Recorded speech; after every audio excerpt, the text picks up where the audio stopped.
ಎಲ್ಲರಿಗೂ ನಮಸ್ಕಾರ ರೀ. ಇವತ್ತಿನ ಕ್ಲಾಸ್ನಾಗ ಏನು ಮಾಡೋಣಪ್ಪ ಅಂತಂತಂದ್ರೆ ಲಾಸ್ಟ್ ಕ್ಲಾಸ್ನಾಗ ಕೆ ಎ ನಡೆಸಿದಂತಹ ವಿ ಎ ಒ ಕ್ವಶನ್ ಪೇಪರ್ನ ಸಾಲ್ವ್ ಮಾಡತ್ತಿದ್ದು ಆಲ್ಮೋಸ್ಟ್ ಎಲ್ಲ ಮುಗಿದಿದ್ದು ರೀ. ಇವೆರಡು ಕ್ವಶನ್ ಉಳಿದಿದ್ದು ಕೆ ಎ ನಡೆಸಿದ ವಿ ಎ ಒ ನಡೆಸಿದಂಥ ಎಕ್ಸಾಮದ್ದು. ಇವೆರಡು ಕ್ವಶನ್ ಸಾಲ್ವ್ ಮಾಡಿ ಏನು ಮಾಡೋಣಪ್ಪ ಅಂತಂದ್ರೆ B M T C K A ನಡೆಸಿದಂತಹ B M T C question ಪೇಪರ್ನು ಏನು ಮಾಡೋಣ ಸಾಲ್ವ್ ಮಾಡೋಣ ಅಂತ ನೋಡಿರಿ. ಯಾವ ಕ್ವಶನ್ ಉಳಿದಿದ್ದಪ್ಪ ಅಂತಂದ್ರೆ ಫಸ್ಟ್ ಆಫ್ ಆಲ್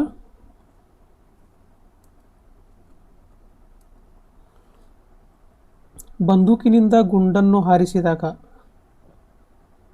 ಬಂದೂಕು ಗುಂಡಿನ ಮೇಲೆ ಬಲವನ್ನು ಹಾಗೂ ಗುಂಡು ಬಂದೂಕಿನ ಮೇಲೆ ಬಲವನ್ನು ಬೀರುತ್ತದೆ. ಅವಾಗ ಹೇಳಿಕೆಯನ್ನು ಕೊಟ್ಟಾರೆ ಅವರ ಗುಂಡಿನ ಮೇಲಿನ ಬಲ ಮತ್ತು ಬಂದೂಕಿನ ಮೇಲಿನ ಬಲ ಸಮ ಮತ್ತು ವಿರುದ್ಧವಾಗಿರುತ್ತದೆ. ಎರಡನೇ ಹೇಳಿಕೆಯನ್ನು ಕೊಟ್ಟಾರೆ ಗುಂಡು ಮತ್ತು ಬಂದೂಕಿನ ಒಟ್ಟು ಸಂವೇಗವು ಟೋಟಲ್ ಮೊಮೆಂಟಮ್ ಸಂರಕ್ಷಿಸಲ್ಪಡುತ್ತದೆ ಅಂತ ಕೊಟ್ಟಾರೆ.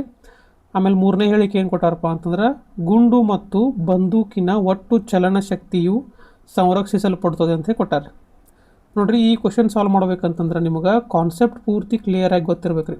ಕಾನ್ಸೆಪ್ಟ್ ಕ್ಲಿಯರಾಗಿ ಗೊತ್ತಿತ್ತಪ್ಪ ಅಂತಂತಂದ್ರೆ ಈ ಕ್ವಶನ್ ಈಸಿಯಾಗಿ ಸಾಲ್ವ್ ಆಗುತ್ತೆ.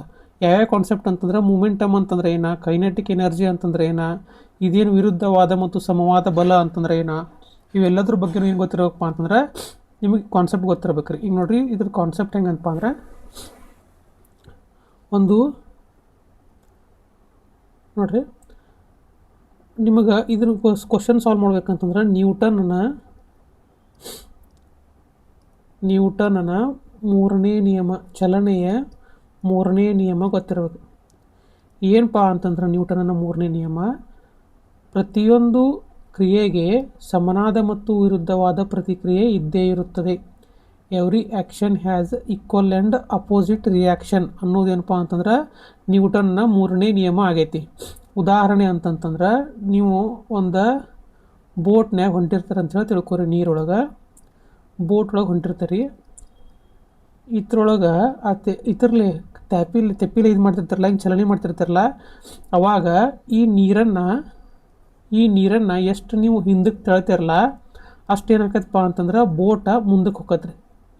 ನೋಡ್ರಿ, ನೀವು ಬೋಟ್ ಹೊಂಟಿರ್ತದೆ ಅಂತ ಹೇಳಿ ತಿಳ್ಕೊರಿ. ಅದನ್ನು ಎಷ್ಟು ನೀವು ನೀರನ್ನು ತ್ಯಾಪಿಲಿ ಹಿಂದಕ್ಕೆ ಹಿಂಗೆ ತಳ್ತಿರಲ್ಲ ಅಷ್ಟೇನಾಕತ್ತಪ್ಪ ಅಂತಂದ್ರೆ ಬೋಟ ಮುಂದಕ್ಕೆ ಹೋಗತ್ರಿ.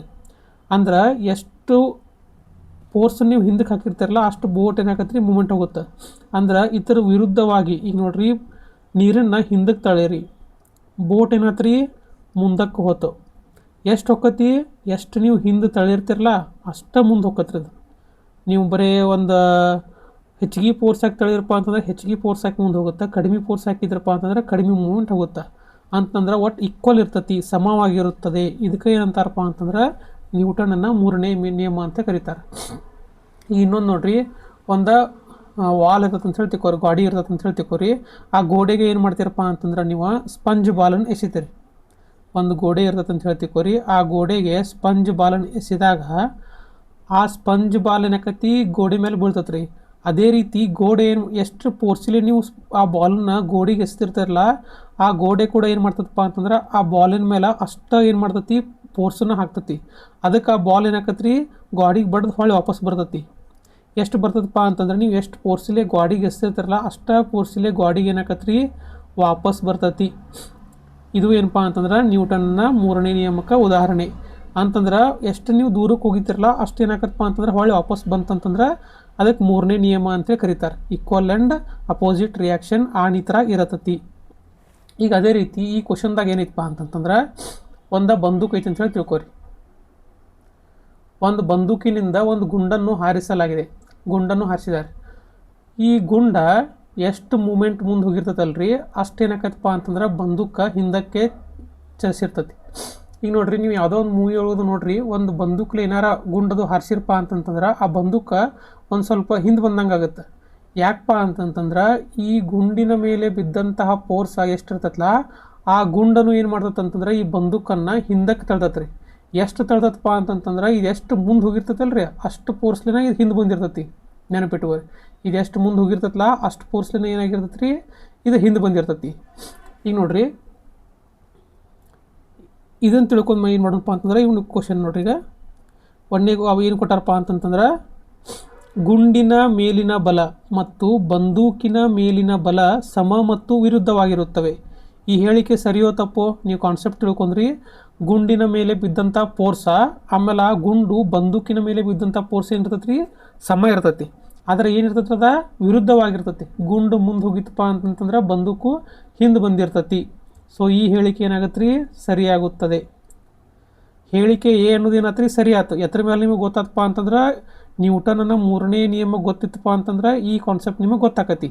ಈ ನಿಮಗೆ ಒಂದು ಹೇಳಿಕೆ ಗೊತ್ತಾತಪ್ಪ ಅಂದ್ಕೊಳ್ಳಿ ಏನು ಮಾಡ್ಬೇಕಂದ್ರೆ ನೀವು ಆಪ್ಷನನ್ನು ನೋಡಬೇಕು. ಆಪ್ಷನ್ ಒಳಗೆ ಏನು ಕೊಟ್ಟಾರ ರೀ, 1ನೇ ಆಪ್ಷನ್ ಒಳಗೆ ಎ ಮತ್ತು ಬಿ ಹೇಳಿಕೆ ಸರಿ ಅಂತ ಕೊಟ್ಟಾರ. ನಿಮಗೆ ಎ ಅಂತ ಅಷ್ಟ ಗೊತ್ತೈತಿ, ಕರೆಕ್ಟ್ ಅನ್ನೋದು ಗೊತ್ತೈತಿ, ಆದರೆ ಬಿ ಬಗ್ಗೆ ಗೊತ್ತಿಲ್ಲ. ಸೊ ಇದು ಕರೆಕ್ಟ್ ಹಾಕಿರ್ಬೋದು ಅಂತೇಳಿ ಅನಿಸತ್ತಿ. ಅದೇ ರೀತಿ ನೀವು ಬಿ ಆಪ್ಷನ್ ನೋಡಿದಾಗ ಹೇಳಿಕೆ ಬಿ ಮತ್ತು ಸಿ ಅಂತ ಕೊಟ್ಟಾರೆ, ಆದರೆ ಎ ಬಗ್ಗೆ ಏನೂ ಮೆನ್ಷನ್ ಮಾಡಿಲ್ಲ. ಆದರೆ ನಿಮಗೆ ಗೊತ್ತೈತಿ ಎ ಕರೆಕ್ಟ್ ಐತೆ ಅನ್ನೋದು. ಅದಕ್ಕಾಗಿ ಏನಾಗಲ್ಲಪ್ಪ ಅಂತಂದರೆ ಇದನ್ನು ಆನ್ಸರ್ ಆಗಲ್ಲ. ಅದಕ್ಕೆ ಇದು ನೀವೇನು ಮಾಡ್ಬೋದು, ಎಲಿಮಿನೇಟ್ ಮಾಡ್ಬೋದು. ಯಾಕೆ, ಹೇಳಿಕೆ ಎ ಅನ್ನೋದು ಕೊಟ್ಟಿಲ್ಲ, ಕರೆಕ್ಟ್ ಅನ್ನೋದು ಕೊಟ್ಟಿಲ್ಲ. ಆಮೇಲೆ 3ನೇದನ್ನು ಕೊಟ್ಟಾರ್ರಿ, ಹೇಳಿಕೆ ಎ ಮತ್ತು ಸಿ ಕರೆಕ್ಟ್ ಅಂತ ಕೊಟ್ಟಾರೆ. ನಿಮಗೆ ಎ ಅಷ್ಟೇ ಗೊತ್ತೈತಿ, ಸಿ ಬಗ್ಗೆ ಗೊತ್ತಿಲ್ಲ. ಸೊ ಇದು ಕರೆಕ್ಟ್ ಆಗಬಹುದು. ಅದೇ ರೀತಿ ಡಿ ಏನಪ್ಪ ಅಂತಂದ್ರೆ ಸಿ ಮಾತ್ರ ಕರೆಕ್ಟ್ ಅಂತ ಕೊಟ್ಟಾರೆ, ಆದರೆ ಎ ಬಗ್ಗೆ ಕೊಟ್ಟಿಲ್ಲ. ಸೊ ಇದು ಆನ್ಸರ್ ಆಗಲ್ಲ. ಈಗೇನಾತಂತಂದ್ರೆ ಒಂದು ಹೇಳಿಕೆದಿಂದ ನಿಮಗೆ 2 ಆಪ್ಷನ್ ಎಲಿಮಿನೇಟ್ ಅದು. ಇನ್ನು ನಿಮಗೆ ಇವೆರಡು ಗೊತ್ತಾಗಬೇಕಪ್ಪ ಅಂತಂತಂದ್ರೆ ನಿಮಗೆ ಮೂಮೆಂಟಮ್ ಬಗ್ಗೆ ಗೊತ್ತಾಗಬೇಕು, ಆಮೇಲೆ ಕೈನೆಟಿಕ್ ಎನರ್ಜಿ ಬಗ್ಗೆ ಗೊತ್ತಾಗಬೇಕು. ಅದು ಗೊತ್ತಾಗಬೇಕಂತಂದ್ರೆ ನೋಡ್ರಿ, ಈಗ ನೋಡ್ರಿ ಮೂಮೆಂಟಮ್ ಅಂದ್ರೆ ಏನ. 1ನೇ ಕಾನ್ಸೆಪ್ಟ್ ಏನಪ್ಪ ಅಂತಂದ್ರೆ ಮೂಮೆಂಟಮ್.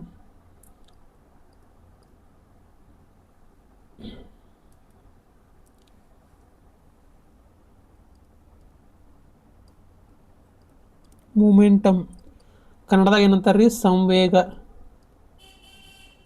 ನೆನಪಿಟ್ಟುವರಿ ನೀವು ಮೂಮೆಂಟಮ್ ಬಗ್ಗೆನ ನೆನಪಿಟ್ಟುವರಿ. ಮೂಮೆಂಟಮ್ ಹತ್ರ ಏನಪ್ಪ ಅಂತಂದ್ರೆ ಒಂದು ವಸ್ತುವಿನ ರಾಶಿ ಮತ್ತು ವೇಗವನ್ನು ಗುಣಾಕಾರ ಮಾಡಿದಾಗ ಏನು ಬರ್ತೈತಲ್ರಿ, ಅದಕ್ಕೆ ಏನು ಕರೀತಾರಪ್ಪ ಅಂತಂದ್ರೆ ಮೂಮೆಂಟಮ್ ಎಂದು ಕರೆಯುತ್ತಾರೆ. ನೋಡ್ರಿ, ಒಂದು ವಸ್ತುವಿನ ರಾಶಿ ಮತ್ತು ವೇಗವನ್ನು ಗುಣಾಕಾರ ಮಾಡಿದಾಗ ಏನು ಬರ್ತೈತಲ್ರಿ, ಅದಕ್ಕೆ ಮೂಮೆಂಟಮ್ ಅಂತೇಳಿ ಕರೀತಾರೆ. ಈಗ ನೋಡ್ರಿ, ಇಲ್ಲಿ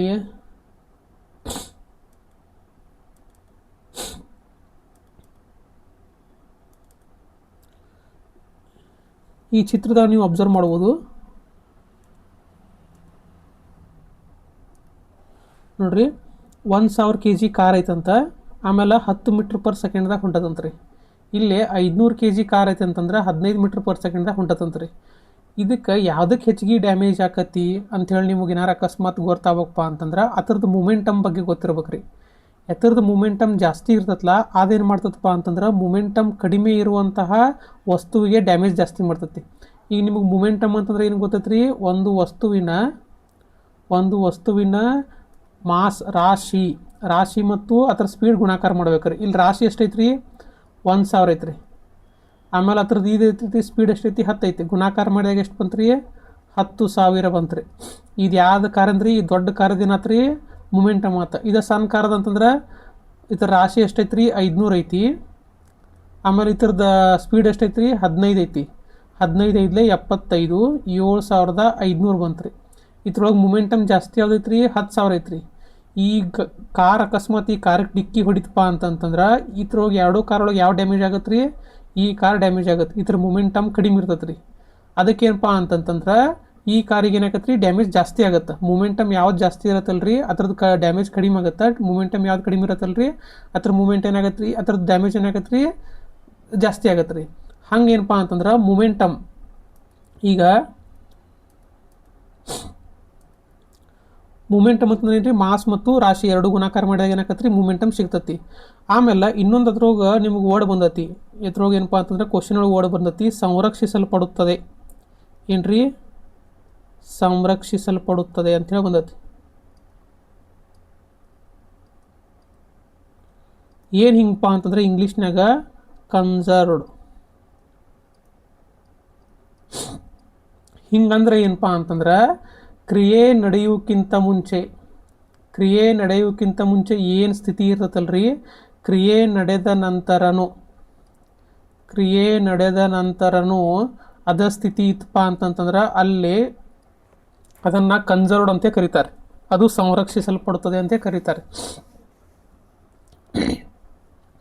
ಈಗ ಉದಾಹರಣೆಪ್ಪ ಅಂತಂದ್ರೆ, ಈಗ ಗುಂಡಿನ ಮೇಲೆ ಇದ್ದಂತಹ ಫೋರ್ಸ್ ನೋಡ್ರಿ, ಗುಂಡ ಕ್ರಿಯೆ ನಡೆಯೋಕ್ಕಿಂತ ಮುಂಚೆ ಗುಂಡು ಹೋಗಿತ್ತೇನ್ರಿ, ಗುಂಡೇನು ಮೂಮೆಂಟ್ ಹಾಕಿರಂಗಿಲ್ಲ. ಮೂಮೆಂಟ್ ಅಂತಂದ್ರೆ ಏನ್ರಿ, ಚಲನೆ ಆಗ್ಬೇಕು, ಮೇನ್ ಇಂಪಾರ್ಟೆಂಟ್ ನೋಡ್ರಿ.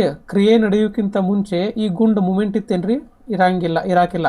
ಅದೇ ರೀತಿಯಾಗಿ ಬಂದೂಕ್ ಮೂಮೆಂಟ್ದಾಗ ಇತ್ತೇನ್ರಿ, ಬಂದೂಕು ಏನಾಗಿಲ್ಲಪ್ಪ ಅಂತಂದ್ರೆ ಮೂಮೆಂಟ್ದಾಗ ಇರಂಗಿಲ್ಲ. ಸೊ ಇದ್ರದ್ದು ಏನಪ್ಪ ಅಂತಂದ್ರೆ ಮೂಮೆಂಟಮ್, ಗುಂಡು ಮತ್ತು ಬಂದೂಕದ ಮೂಮೆಂಟಮ್ ಏನಾಕತಿ, ಜೀರೋ ಆತ್ರಿ. ಯಾವಾಗ್ರಿದ ಕ್ರಿಯೆ ನಡೆಯೋಕ್ಕಿಂತ ಮುಂಚೆ ಎರಡು ಚಲನೆ ಒಳಗೆ ಇರಾಕಿಲ್ಲ, ಎರಡು ಮೂಮೆಂಟ್ ಹಾಕಿರಂಗಿಲ್ಲ.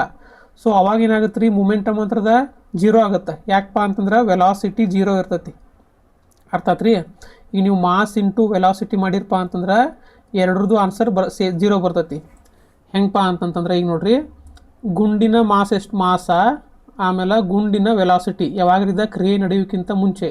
ಅದೇ ರೀತಿ ಬಂದೂಕಿನ ರಾಶಿ ಮತ್ತು ಬಂದೂಕಿನ ವೆಲಾಸಿಟಿ ನೋಡ್ರಿ. ಗುಂಡಿನ ಮಾಸ್ ಎಷ್ಟೈತಿ, ಒಂದು kg ಇರ್ತದೆ ಅಂತ ಹೇಳಿ ತಿಳ್ಕೊರಿ. ಆದ್ರೆ ವೆಲಾಸಿಟಿ ಎಷ್ಟು ಇರ್ತೈತಿ, ಜೀರೋ ಇರ್ತೈತಿ. ಯಾಕಪ್ಪ, ಅದೇನೋ ಚಲನೆ ಮೂಮೆಂಟನ್ನ ಹಾಕಿರಂಗಿಲ್ಲ. ಸೊ ಅದ್ರ ಟೋಟಲ್ ಮೂಮೆಂಟಮ್ ಎಷ್ಟಾಗುತ್ತೆ ರೀ, ಜೀರೋ ಆಗುತ್ತೆ. ಅದೇ ರೀತಿ ಬಂದೂಕಿಂದು ಮಾಸ ಎಷ್ಟು ಅಮೌಂಟ್ ಇರೋದು ಅಂತ ಹೇಳ್ತೀವಿ ಒಂದಷ್ಟು, ಒಂದು 10 kg 20 kg ಅಂತ ಇರ್ತೀವಿ. ಆದ್ರೆ ಅದನ್ನು ನೀವು ವೆಲಾಸಿಟಿ ಏನಿರುತ್ತೆ, ಜೀರೋ ಇರುತ್ತೆ. ಯಾಕಂತಂದ್ರೆ ಕ್ರಿಯೆ ನಡೆಯೋಕ್ಕಿಂತ, ಗುಂಡು ಹಾರಿಸೋಕ್ಕಿಂತ ಮೊದಲು, ಫೈರ್ ಆಗೋಕ್ಕಿಂತ ಮೊದಲು ಹತ್ರ ವೆಲಾಸಿಟಿ ಏನಿರುತ್ತೆ, ಜೀರೋ ಇರುತ್ತೆ. ಸೊ ಇದ್ರದ್ದು ಮೂಮೆಂಟ್ ಏನಾತ್ರಿ, ಜೀರೋ ಆತ. ಬಂದೂಕಿಂದು ಮೂಮೆಂಟ್ ಜೀರೋ ಆತು, ಗುಂಡಿಂದು ಮೂಮೆಂಟು ಜೀರೋ ಆತು. ಎರಡು ಕೂಡಿಸಿದಾಗೂ ಮೂಮೆಂಟಮ್ ಏನಾತ್ರಿ, ಜೀರೋನ ಆತು. ಯಾವಾಗ್ರಿದ ಕ್ರಿಯೆ ನಡೆಯೋಕ್ಕಿಂತ ಮುಂಚೆ. ಆಮೇಲೆ ಕ್ರಿಯೆ ನಡೆದ ನಂತರ ಈಗ ಫೈರ್ ಆತ್ರಿ. ಫೈರ್ ಆದ್ಮೇಲೆ ಗುಂಡ ಮುಂದೆ ಹೋತ್ರಿ, ಬಂದೂಕು ಹಿಂದೆ ಬಂತು. ಅರ್ಥ ಆತ್ರಿ. ಗುಂಡು ಏನಾತ್ರಿ, ಮುಂದೆ ಹೋತು. ಗುಂಡು ಒಂದು ವೆಲಾಸಿಟಿ ಒಳಗೆ ಮುಂದೆ ಹೋತು, ಬಂದೂಕನು ಒಂದು ವೆಲಾಸಿಟಿ ಒಳಗೆ ಹಿಂದೆ ಬಂತು. ಎಷ್ಟು ವೆಲಾಸಿಟಿ ಒಳಗೆ ಮುಂದೆ ಹೋಗಿರತ್ತಲ್ರಿ, ಅಷ್ಟ ವೆಲಾಸಿಟಿ ಒಳಗೆ ಏನಾಕತ್ರಿ, ಹಿಂದೆ ಬರ್ತೈತಿ ಇದು. ಅರ್ಥ ಆತ್ರಿ. ಈ ಗುಂಡು ಏನಾಗತ್ರಿ, ಎಷ್ಟು ವೆಲಾಸಿಟಿ ಒಳಗೆ ಮುಂದೆ ಹೋಗಿರತ್ತಲ್ರಿ, ಈ ಬಂದೂಕು ಏನಾಗಿರತ್ರಿ, ಅಷ್ಟ ವೆಲಾಸಿಟಿ ಒಳಗೆ ಹಿಂದೆ ಬಂದಿರ್ತೈತಿ. ಆದರೆ ಇಲ್ಲಿ ವೆಲಾಸಿಟಿ ಜೀರೋ ಆಗಿರಂಗಿಲ್ಲ, ತಿಳ್ಕೊರಿ. ಈ ಬಂದೂಕಿನ ವೆಲಾಸಿಟಿ ಮಾಸನ್ನ ಆಮೇಲೆ ವೆಲಾಸಿಟಿನ ಗುಣಾಕಾರ ಮಾಡ್ಬೇಕ್ರಿ ಯಾವಾಗ್ರಿದ ಕ್ರಿಯೆ ನಡೆದ ನಂತರ. ಆಮೇಲೆ ಗುಂಡಿಂದನೂ ಮಾಸ ಇಂಟು ವೆಲಾಸಿಟಿ. ಯಾಕ್ರಿ, ನಾವು ಮೂಮೆಂಟಮ್ ಬಗ್ಗೆ ಕಂಡಿಡಿಯತ್ತವು. ವೆಲಾಸಿಟಿನ ಗುಣಾಕಾರ ಮಾಡಬೇಕು. ಇದು ಬಂದೂಕಿಂದ ಆತು, ಇದು ಗುಂಡಿಂದ ಆತು. ಗುಂಡು ಹೆಂಗೆ ಹೊಂಟತ್ರಿ, ಮುಂದೆ ಹೊಂಟತಿ. ಬಂದೂಕ್ ಹೆಂಗೆ ಹೊಂಟತ್ರಿ, ಹಿಂದೆ ಹೊಂಟತಿ. ಈ ಗುಂಡಿನ ಮೇಲೆ ಎಷ್ಟು ಫೋರ್ಸ್ ಬಂದಿರತ್ತಲ್ರಿ, ಈ ಬಂದೂಕಿನ ಮೇಲೂ ಅಷ್ಟು ಫೋರ್ಸ್ ಬಂದಿರ್ತೈತಿ. ಆದ್ರೆ ಇದು ಉಲ್ಟಾ ಹೊಂಟಿರ್ತೈತಿ. ಉಲ್ಟಾ ಹೊಂಟೈತೆ ಅಂದಕ್ಕೆ ಏನಾತ್ರಿ, ಇದು ನೆಗೆಟಿವ್ ಆತ್ರಿ. ಇದೇನಾತ್ರಿ, ಪಾಸಿಟಿವ್ ಆತ್ರಿ. ಇವೆರಡೂ ಕೂಡಿಸಿದಾಗ ಏನಾಕತ್ರಿ, ಇದು ಜೀರೋ ಆಗುತ್ತೆ. ಅರ್ಥ ಆತ್ರಿ. ಇದು ಜೀರೋ ಆತು. ಯಾವಾಗ್ರಿದ ಕ್ರಿಯೆ ನಡೆದ ನಂತರ. ಕ್ರಿಯೆ ನಡೆಯೋಕ್ಕಿಂತ ಮುಂಚೆ ಜೀರೋ ಆತ್ರಿ, ಕ್ರಿಯೆ ನಡೆದ ನಂತರ ಏನಾತ್ರಿ, ಜೀರೋ ಆತ. ಸೊ ಇದ್ರದ್ದು ಏನಾತ್ರಿ, ಮೂಮೆಂಟಮ್ ಸಂರಕ್ಷಿಸಲ್ಪಟ್ಟಿದೆ, ಅಂದರೆ ಎಲ್ಲೂ ಲಾಸ್ ಆಗಿಲ್ಲ. ಕ್ರಿಯೆ ನಡೆಯೋಕ್ಕಿಂತ ಮುಂಚೆ ಏನಿತ್ತಲ್ಲ, ಕ್ರಿಯೆ ನಡೆದ ಮೇಲೂ ಏನೈತ್ರಿ, ಅದ ಸ್ಥಿತಿನ ಐತಿ ಅನ್ನಂಗಿದೆ. ಅದಕ್ಕಾಗಿ ಏನಂತ ಕರೀತಾರೆ ರೀ, ಮೂಮೆಂಟಮ್ ಸಂರಕ್ಷಿಸಲ್ಪಟ್ಟಿದೆ ಅಂತೇಳಿ ಹೇಳ್ತಾರೋ. ನೋಡ್ರಿ, ಮೂಮೆಂಟಮ್ ಅಂತಂದ್ರೆ ಏನು ತಿಳ್ಕೊರಿ. ನಿಮಗೆ ಇಷ್ಟೆಲ್ಲಾನು ತಿಳ್ಕೊಲಿಕ್ಕಪ್ಪ ಅಂತಂದ್ರೆ, ಮೂಮೆಂಟಮ್ ಅಂತಂದ್ರೆ ಏನ್ರಿ, ಮೂಮೆಂಟ್ ಆಗೋದು, ಫಸ್ಟ್ ಒಂದು ಚಲನೆ ಆಗೋದು ಅಂತೇಳಿ ತಿಳ್ಕೊರಿ. ಅವ್ರೇನು ಕೊಟ್ಟಾರಪ್ಪ ಅಂತಂತಂದ್ರೆ, ಗುಂಡಿನ ಮೂಮೆಂಟಮ್ ಬಗ್ಗೆ ಕೊಟ್ಟಾರು, ಬಂದೂಕಿನ ಮೂಮೆಂಟಮ್ ಬಗ್ಗೆ ಕೊಟ್ಟಾರು. ಕ್ರಿಯೆ ನೋಡ್ರಿ, ಕನ್ಸರ್ವ್ಡ್ ಸಂರಕ್ಷಿಸಲ್ಪಡುತ್ತದೆ ಅಂತಂದ್ರೆ ಏನ್ರಿ, ಇಲ್ಲಿ ಐತಿ ನೋಡ್ರಿ. ಸಂರಕ್ಷಿಸಲ್ಪಡುತ್ತದೆ ಮೀನಿಂಗ್ ಅಂತಂದ್ರೆ ಏನಪ್ಪಾ ಅಂದ್ರೆ,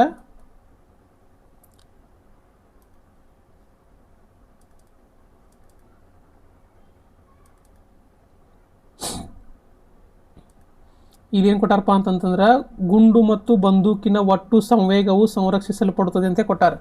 ಸಂರಕ್ಷಿಸಲ್ಪಡುತ್ತದೆ ಅಂತಂದ್ರೆ ಮೀನಿಂಗ್ ಏನಪ್ಪಾ ಅಂತಂತಂದ್ರೆ, ಕ್ರಿಯೆ ನಡೆಯೋಕ್ಕಿಂತ ಮುಂಚೆ ಏನು ಸ್ಥಿತಿ ಇರ್ತೈತಲ್ರಿ, ಕ್ರಿಯೆ ನಡೆದ ಮೇಲೂ ಏನಿರಬೇಕಪ್ಪ, ಸ್ಥಿತಿ ಸೇಮ್ ಇರಬೇಕು. ಇಲ್ಲಿ ಕ್ರಿಯೆ ಅಂತಂದ್ರೆ ಏನ್ರಿ, ಗುಂಡು ಹಾರುವುದೊಂದು ಕ್ರಿಯೆ, ಗುಂಡು ಇನ್ನು ಫೈರ್ ಆಗೋಕ್ಕಿಂತ ಮುಂಚೆ ಇರುವಂಥ ಸ್ಥಿತಿ ಒಂದು ಕ್ರಿಯೆ. ಈಗ ಗುಂಡು ಇನ್ನು ಫೈರ್ ಆಗಿಲ್ರಿ, ಫೈರ್ ಆಗಲೇ ಇದ್ದಾಗ ಗುಂಡು ಏನಾಗಿರಂಗಿಲ್ಲ, ಮೂಮೆಂಟ್ ಆಗಿರಂಗಿಲ್ಲ. ನೆನಪಿಟ್ಕೋರಿ, ಗುಂಡನು ಮೂಮೆಂಟ್ ಆಗಿರಂಗಿಲ್ಲ, ಆಮೇಲೆ ಬಂದೂಕನು ಮೂಮೆಂಟ್ ಆಗಿರಂಗಿಲ್ಲ. ಸೊ ಅದ್ರದ್ದು ವೆಲಾಸಿಟಿ ಏನಾಗುತ್ತೆ ರೀ, ಜೀರೋ ಆಗುತ್ತೆ. ವೆಲಾಸಿಟಿ ಜೀರೋ ಆತಪ್ಪ ಅಂತಂತಂದ್ರೆ ಮೂಮೆಂಟಮು ಏನಾಗುತ್ತೆ ರೀ, ಜೀರೋ ಆಗುತ್ತೆ. ಯಾಕಪ್ಪ ಅಂತಂದ್ರೆ, ಮೂಮೆಂಟಮ್ ಅಂತಂದ್ರೆ ಏನ್ರಿ, ಮಾಸ್ ಇಂಟು ವೆಲಾಸಿಟಿ. ಮೊಮೆಂಟಮ್ ಅಂದ್ರೆ ಏನ್ರಿ, ಮಾಸ್ ಇಂಟು ವೆಲಾಸಿಟಿ. ಗುಂಡುದು ಜೀರೋ ಇರ್ತೈತಿ, ಬಂದೂಕಿಂದು ಜೀರೋ ಇರುತ್ತೆ ಅನ್ನೋದಕ್ಕೆ ಏನಾತ್ರಿ, ಎರಡೂ ಕೂಡ್ಸಿರ ಜೀರೋ ಆತ್ರಿ. ಅದ ಕ್ರಿಯೆ ನಡೆದ ನಂತರ ಮೂಮೆಂಟಮ್ ಏನಾಕತ್ರಿ, ಬಂದೂಕಿಂದ ಒಂದು ಸ್ವಲ್ಪ ಮೂಮೆಂಟ್ ಆಗಿರ್ತೈತಿ, ಆಮೇಲೆ ಗುಂಡದು ಒಂದು ಸ್ವಲ್ಪ ಮೂಮೆಂಟ್ ಆಗಿರ್ತೈತಿ. ಆದ್ರೆ ಇವೆರಡು ಅಪೋಸಿಟ್ ಡೈರೆಕ್ಷನ್ ಹೋಗಿರ್ತಾವ್ರಿ. ಇದು ಗುಂಡು ಈ ಕಡೆ ಹೊಂಟಿತಪ್ಪ ಅಂತಂದ್ರೆ ಬಂದೂಕ್ ಈ ಕಡೆ ಹೊಂಟಿರ್ತೈತಿ.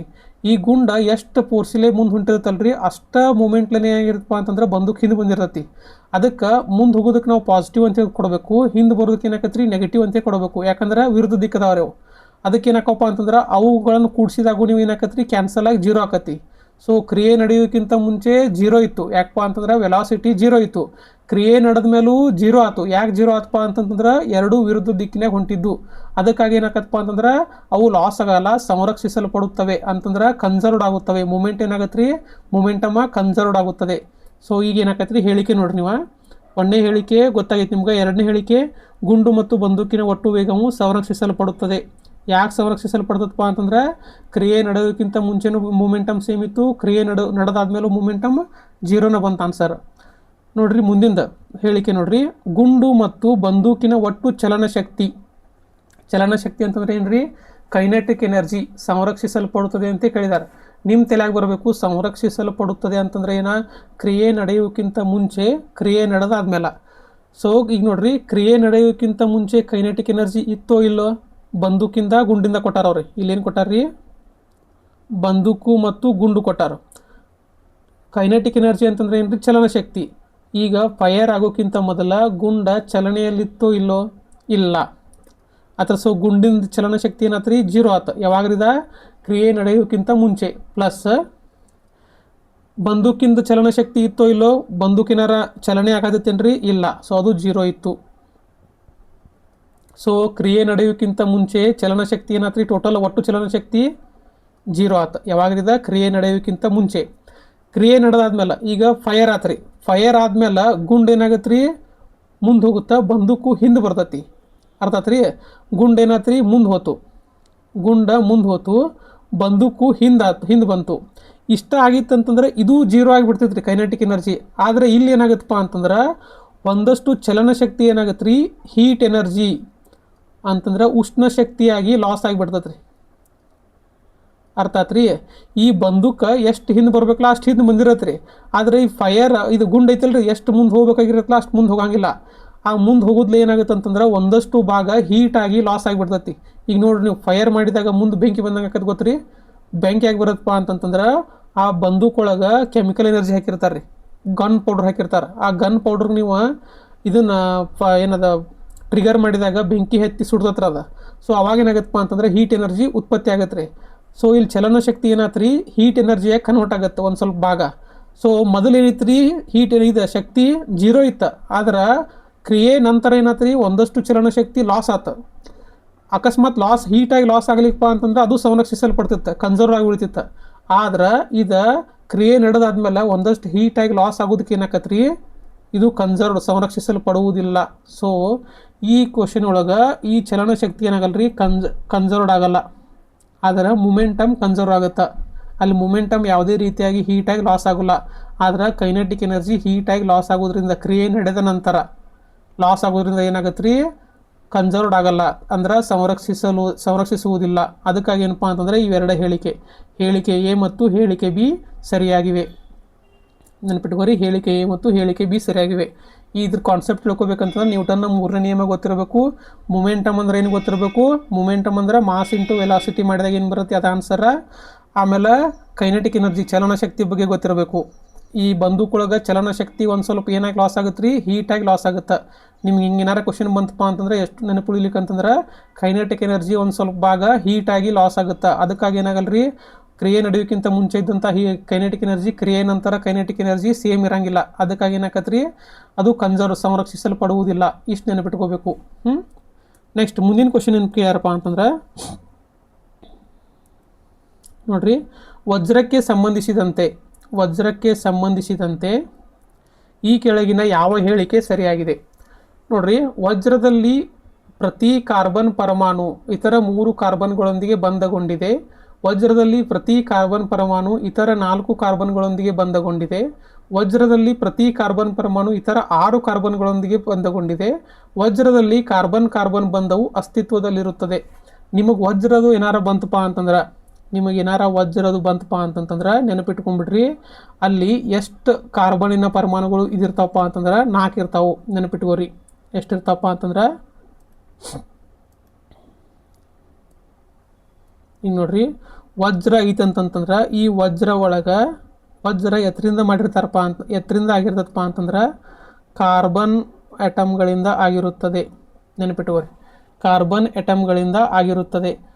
ನೋಡ್ರಿ ಒಂದು ಆಟಮ್ ಇತ್ತಪ್ಪ ಅಂತಂತಂದ್ರೆ ಆ ಆಟಮ್ನ ರಚನೆ ಹೆಂಗಿರ್ತದಪ್ಪ ಅಂತಂತಂದ್ರೆ ಒಂದು ಒಳಗೆ ನ್ಯೂಕ್ಲಿಯಸ್ ಇರ್ತೈತೆ ರೀ.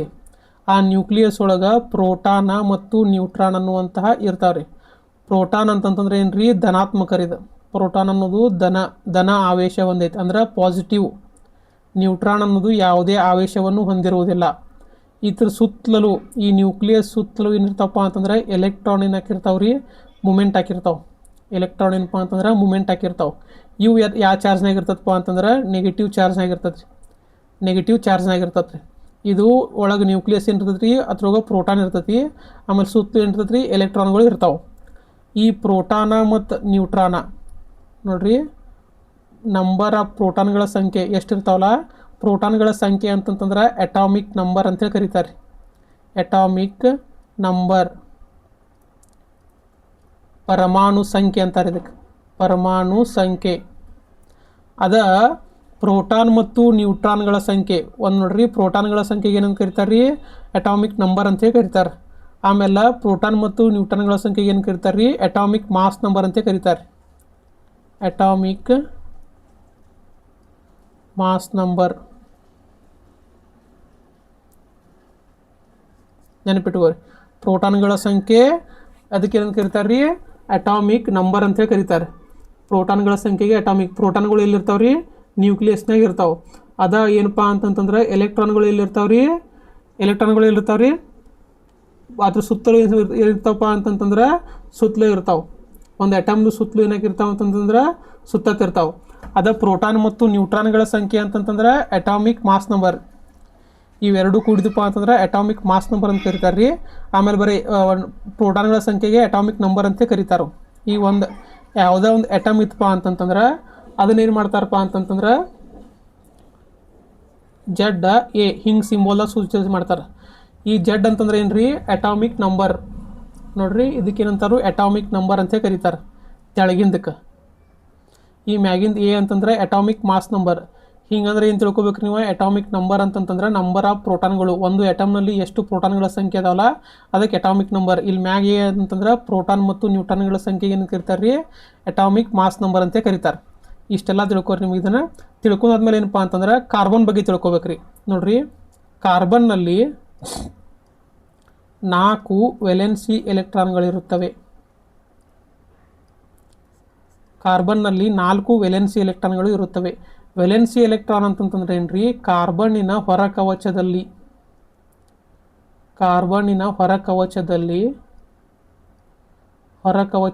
ಜೋಡಿಯಾಗಿ ಇರದೇ ಇರುವಂತಹ ಎಲೆಕ್ಟ್ರಾನ್ಗಳು ಇವು. ಜೋಡಿಯಾಗಿ ಇರದ ಎಲೆಕ್ಟ್ರಾನ್ಗಳು.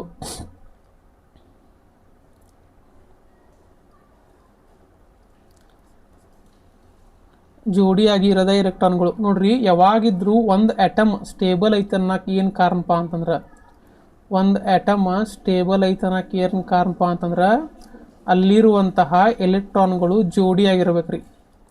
ನೆನಪಿಟ್ಕೋರಿ, ಎಲೆಕ್ಟ್ರಾನ್ಗಳು ಹೊರ ಕವಚದಲ್ಲಿ ಇರ್ತಾವೆ ರೀ, ಒಳಗೇನಿರ್ತಾವೆ ಪ್ರೋಟಾನ್ ಮತ್ತು ನ್ಯೂಟ್ರಾನ್ ಇರ್ತಾವೆ. ಈ ಎಲೆಕ್ಟ್ರಾನ್ಗಳು ಜೋಡಿಯಾಗಿದ್ದು ಅಂತ ತಿಳ್ಕೊರಿ. ಕೂಡಿದ್ದುಪ್ಪ, ಒಂದಕ್ಕೊಂದು ಕೂಡಿದ್ದುಪ್ಪ ಅಂತಂದ್ರೆ ಅವು ಗಟ್ಟಿಯಾಗಿರ್ತಾವೆ, ಸ್ಟೇಬಲ್ ಆಗಿರ್ತಾವೆ. ಆಮೇಲೆ ಈ ಕಾರ್ಬನ್ ಒಳಗೆ ಎಷ್ಟಿರ್ತಾವಪ್ಪ ಅಂತಂತಂದ್ರೆ 4 ವೇಲೆನ್ಸಿ ಎಲೆಕ್ಟ್ರಾನ್ಗಳು ಜೋಡಿಯಾಗಿರೋಂಗಿಲ್ಲ ರೀ. 4 ವೇಲೆನ್ಸಿ ಎಲೆಕ್ಟ್ರಾನ್ಗಳಿಗೆ ಜೋಡಿನ ಸಿಕ್ಕಿರಂಗಿಲ್ಲ ರೀ. ಆದ್ರೆ ಈ ಡೈಮಂಡ್ ಫಾರ್ಮೇಷನ್ ಆಗ್ಬೇಕಂತಂದ್ರೆ ಕಾರ್ಬನ್ ಅಟಮ್ ಬೇಕ್ರಿ. ಕಾರ್ಬನ್ನಿಂದ ರೆಡಿಯಾಗಿರ್ತೈತಿ. ಈ ಕಾರ್ಬನ್ದಾಗ ಎಷ್ಟು ಜೋಡಿಯಾಗಿರಂಗಿಲ್ಲ ರೀ, 4 ಎಲೆಕ್ಟ್ರಾನ್ಗಳು ಜೋಡಿಯಾಗಿರಂಗಿಲ್ಲ. ಈ 4 ಎಲೆಕ್ಟ್ರಾನ್ಗಳು ಈ ಕಾರ್ಬನ್ ಫಾರ್ಮೇಷನ್ ಆಗುವಾಗ ಇತರ ಕಾರ್ಬನ್ಗಳಿರುವಂತಹ 4 ಎಲೆಕ್ಟ್ರಾನ್ಗಳೊಂದಿಗೆ ಜೋಡಿಯಾಗಿ ಸ್ಟಾರ್ಟ್ ಆಕವ್ರಿ. ಈಗ ನೋಡ್ರಿ, ಡೈಮಂಡ್ ಫಾರ್ಮೇಷನ್ ಆಗತ್ತಿರ್ತದೆ ಅಂತ ಹೇಳಿ ತಿಳ್ಕೊರಿ. 1 ಕಾರ್ಬನ್ನು 2 ಕಾರ್ಬನ್ ಹಿಂಗೆ ಅವೆಲ್ಲ ಕೂಡಿ ಏನಾಕಿರತ್ತೆ, ಡೈಮಂಡ್ ಫಾರ್ಮೇಷನ್ ಹಾಕಿರತ್ತೆ. ಈ ಕಾರ್ಬನ್ದಾಗ 4 ಜೋಡಿ ಎಲೆಕ್ಟ್ರಾನ್ಗಳು ಇರಂಗಿಲ್ಲ ರೀ, ಇವು ಹೊರ ಕವಚದಾಗ ಇರ್ತಾವೆ. ಈ ಕಾರ್ಬನ್ ಒಳಗೆ 4 ಜೋಡಿ ಎಲೆಕ್ಟ್ರಾನ್ ಇರಂಗಿಲ್ಲ ರೀ, ಇವು ಹೊರ ಕವಚದಾಗ ಇರ್ತಾವೆ. ಅವಾಗ ಏನೋ ಮಾಡ್ತಾವಪ್ಪ ಅಂತಂದ್ರೆ ಈ ಎಲೆಕ್ಟ್ರಾನ್ನ ಇದ್ರ ಜೊತೆ ಜೋಡಿಯಾಗಿ ಬಿಡುತ್ತೆ, ಈ ಎಲೆಕ್ಟ್ರಾನ್ ಇದ್ರ ಜೋಡಿ ಆಗುತ್ತೆ, ಈ ಎಲೆಕ್ಟ್ರಾನ್ ಇದ್ರ ಜೋಡಿ ಆಗುತ್ತೆ, ಈ ಎಲೆಕ್ಟ್ರಾನ್ ಇದ್ರ ಜೋಡಿಯಾಗಿ ಬಿಡ್ತೈತೆ ರೀ. ಹಿಂಗೆ ಏನಾಕಪ್ಪ ಅಂತಂದ್ರೆ ಎಲ್ಲ ಕಾರ್ಬನ್ ಐಟಮ್ಗಳು ಒಂದಕ್ಕೊಂದು ಜೋಡಿಯಾಗಿ ಗಟ್ಟಿಯಾಗಿ ಕುಂತ್ಬಿಡ್ತಾವ್ರವು. ಜೋಡಿ ಅದು ಅಂದ್ರೆ ಏನಪ್ಪ ಅಂದ್ರೆ ಸ್ಟೇಬಲ್ ಆಗೈತೆ ಅಂದಂಗೆ. ಜೋಡಿ ಆಗೈತಪ್ಪ ಅಂತಂತಂದ್ರೆ ಸ್ಟೇಬಲ್ ಆಗೈತೆ ಅಂದಂಗೆ. ಸೊ ಅವಾಗ ಏನಾಗತ್ತೆ ರೀ, ಡೈಮಂಡ ಗಟ್ಟಿ ಆಗೈತಿ. ಡೈಮಂಡ್ ಗಟ್ಟಿ ಆಗಿರಲು ಕಾರಣ ಏನಪ್ಪ ಅಂತಂದ್ರೆ ಇದೇ ಒಂದು ರೀಸನ್. ಅಲ್ಲಿರುವಂತಹ ಕಾರ್ಬನ್ ಎಟಮ್ಗಳು ಎಷ್ಟು ಕಾರ್ಬನ್ ವೆಲೆನ್ಸಿ ಎಲೆಕ್ಟ್ರಾನ್ಗಳು ಇರ್ತಾವಪ್ಪ ಅಂತಂದ್ರೆ 4 ಇರ್ತಾವ್ರಿ. ನೋಡ್ರಿ ವೆಲೆನ್ಸಿ ಎಲೆಕ್ಟ್ರಾನ್ಗಳನ್ನ ಹೆಂಗೆ ಕಂಡು ಹಿಡಿತಾರಪ್ಪ ಅಂತಂತಂದ್ರೆ ನೆನಪಿಟ್ಕೋರಿ, ಈಗ ಅಟಾಮಿಕ್ ನಂಬರ್ ಗೊತ್ತಿರ್ಬೇಕ್ರಿ ನೀವು. ನೆನ್ಪಿಟ್ಕೋರಿ, ಅಟಾಮಿಕ್ ನಂಬರ್ ಗೊತ್ತಿತ್ತಪ್ಪ ಅಂತಂತಂದ್ರೆ ನಿಮ್ಗೆ ವೆಲೆನ್ಸಿ ಎಲೆಕ್ಟ್ರಾನ್ಗಳು ಕಂಡು ಹಿಡಿಯಕ್ಕೆ ಬರ್ತಾವೆ. ಈಗ ನೋಡ್ರಿ ಕಾರ್ಬನ್ದು ಎಷ್ಟೈತಪ್ಪ ಅಂತಂತಂದ್ರೆ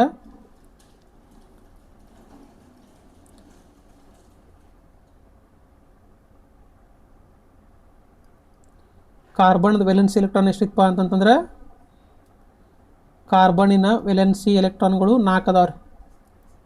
ಅಂದ್ರೆ ಹೊರಕವಚದಲ್ಲಿ ಜೋಡಿಯಾಗಿ ಇಲ್ಲದಿರುವಂತಹ 4 ಎಲೆಕ್ಟ್ರಾನ್ಗಳು ಇವು. ನೆನಪಿಟ್ಕೋರಿ. ಹಾಂ, ಇಷ್ಟು ಅದು ಮತ್ತೆ ನಿಮ್ಗೆ 1:2 ಹೇಗೆ ಗೊತ್ತಿಡಬೇಕಂತಂದ್ರೆ ಮತ್ತೆ ಕನ್ಫ್ಯೂಷನ್ ಆಗುತ್ತೆ. ಇಷ್ಟು ನೆನಪಿಟ್ಕೋರಿ, ಕಾರ್ಬನ್ನಲ್ಲಿರುವಂಥ ವೆಲೆನ್ಸಿ ಎಲೆಕ್ಟ್ರಾನ್ಗಳ ಸಂಖ್ಯೆ 4 ಇರ್ತಾವೆ. ವೆಲೆನ್ಸಿ ಎಲೆಕ್ಟ್ರಾನ್ಗಳು ಅಂತಂದ್ರೆ ಏನು ರೀ, ಜೋಡಿ ಆಗಿ ಇರದೇ ಇರುವಂತಹ ಎಲೆಕ್ಟ್ರಾನ್ಗಳು. ಅವು ಏನಕ್ಕವಪ್ಪ ಅಂತಂದ್ರೆ ಡೈಮಂಡ್ ಫಾರ್ಮೇಷನ್ ಆಗುವಾಗ ಅವು 4 ಎಲೆಕ್ಟ್ರಾನ್ಗಳು ಇತರ ಕಾರ್ಬನ್ನಿನ ಎಲೆಕ್ಟ್ರಾನ್ಗಳೊಂದಿಗೆ ಕೂಡಿ ಜೋಡಿ ಫಾರ್ಮೇಷನ್ ಆಕ್ಕಾವು. ಜೋಡಿ ಅದು ಅಂತಪ್ಪ ಅಂತಂದ್ರೆ ಸ್ಟೇಬಲ್ ಆಗುತ್ತೆ. ಈಗ ನೋಡ್ರಿ ಈ ಕ್ವಶನ್ದಾಗ ಏನು ಕೇಳ್ಯಾರಪ್ಪ ಅಂತಂದ್ರೆ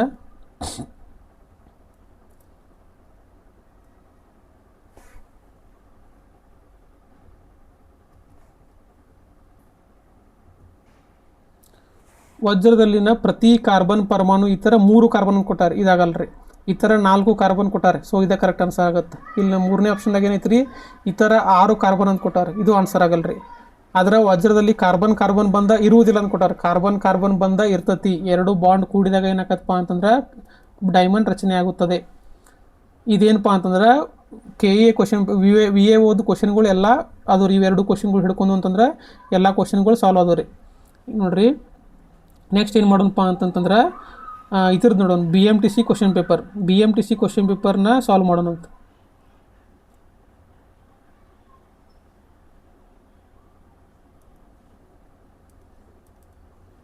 ನೋಡ್ರಿ ಫಸ್ಟ್ ಕ್ವಶನ್ BMTC ಇದ್ರೊಳಗೆ ಏನು ಕೇಳಿದಾರಪ್ಪ ಅಂತಂದ್ರೆ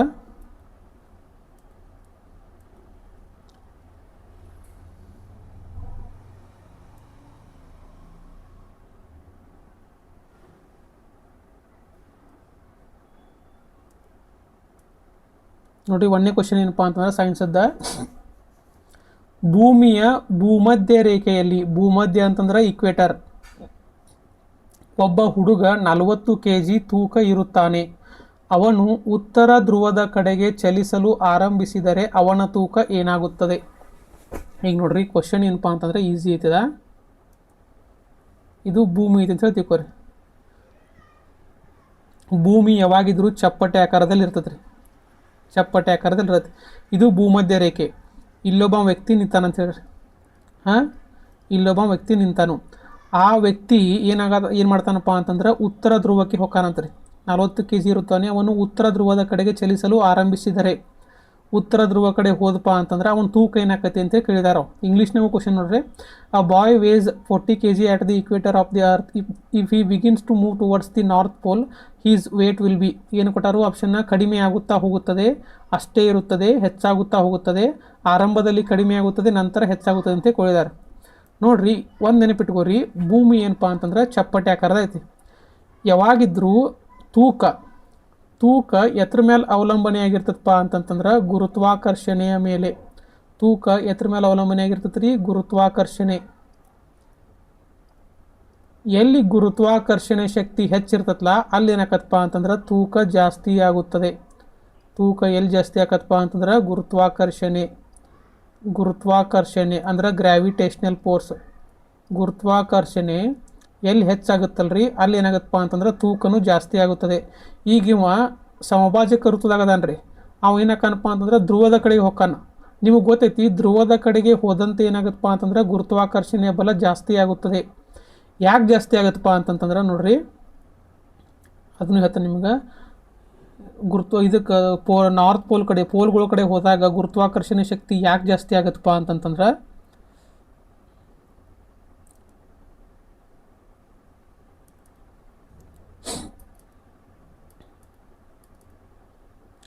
ಇಲ್ಲಿ ನೋಡ್ರಿ,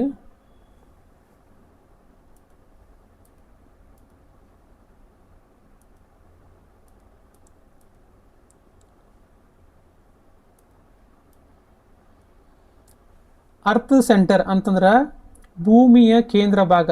ಭೂಮಿಯ ಕೇಂದ್ರ ಭಾಗ ನಾವು ಇಕ್ವೇಟರ್ಗೆ ಅಂತಂತಂದ್ರೆ ಸಮಭಾಜಕ ವೃತ್ತದಿಂದ ನಾವು ಅಳತೆ ಮಾಡಿದಪ್ಪ ಅಂತಂದ್ರೆ ಎಷ್ಟು ದೂರ ಐತೆ ಅಂತಂದ್ರೆ 6378 ಕಿಲೋಮೀಟರ್ ಐತ್ರಿ.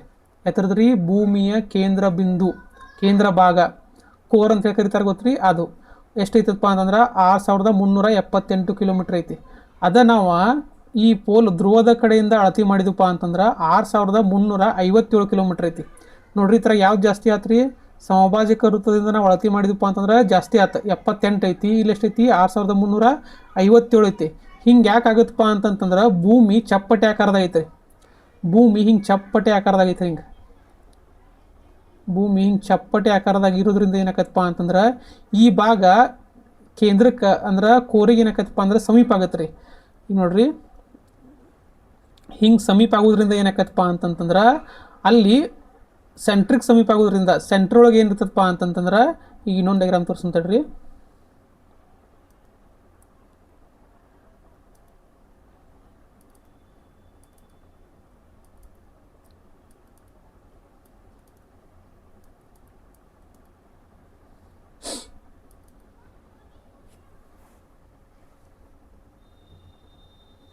ಈಗ ನೋಡ್ರಿ ಇದು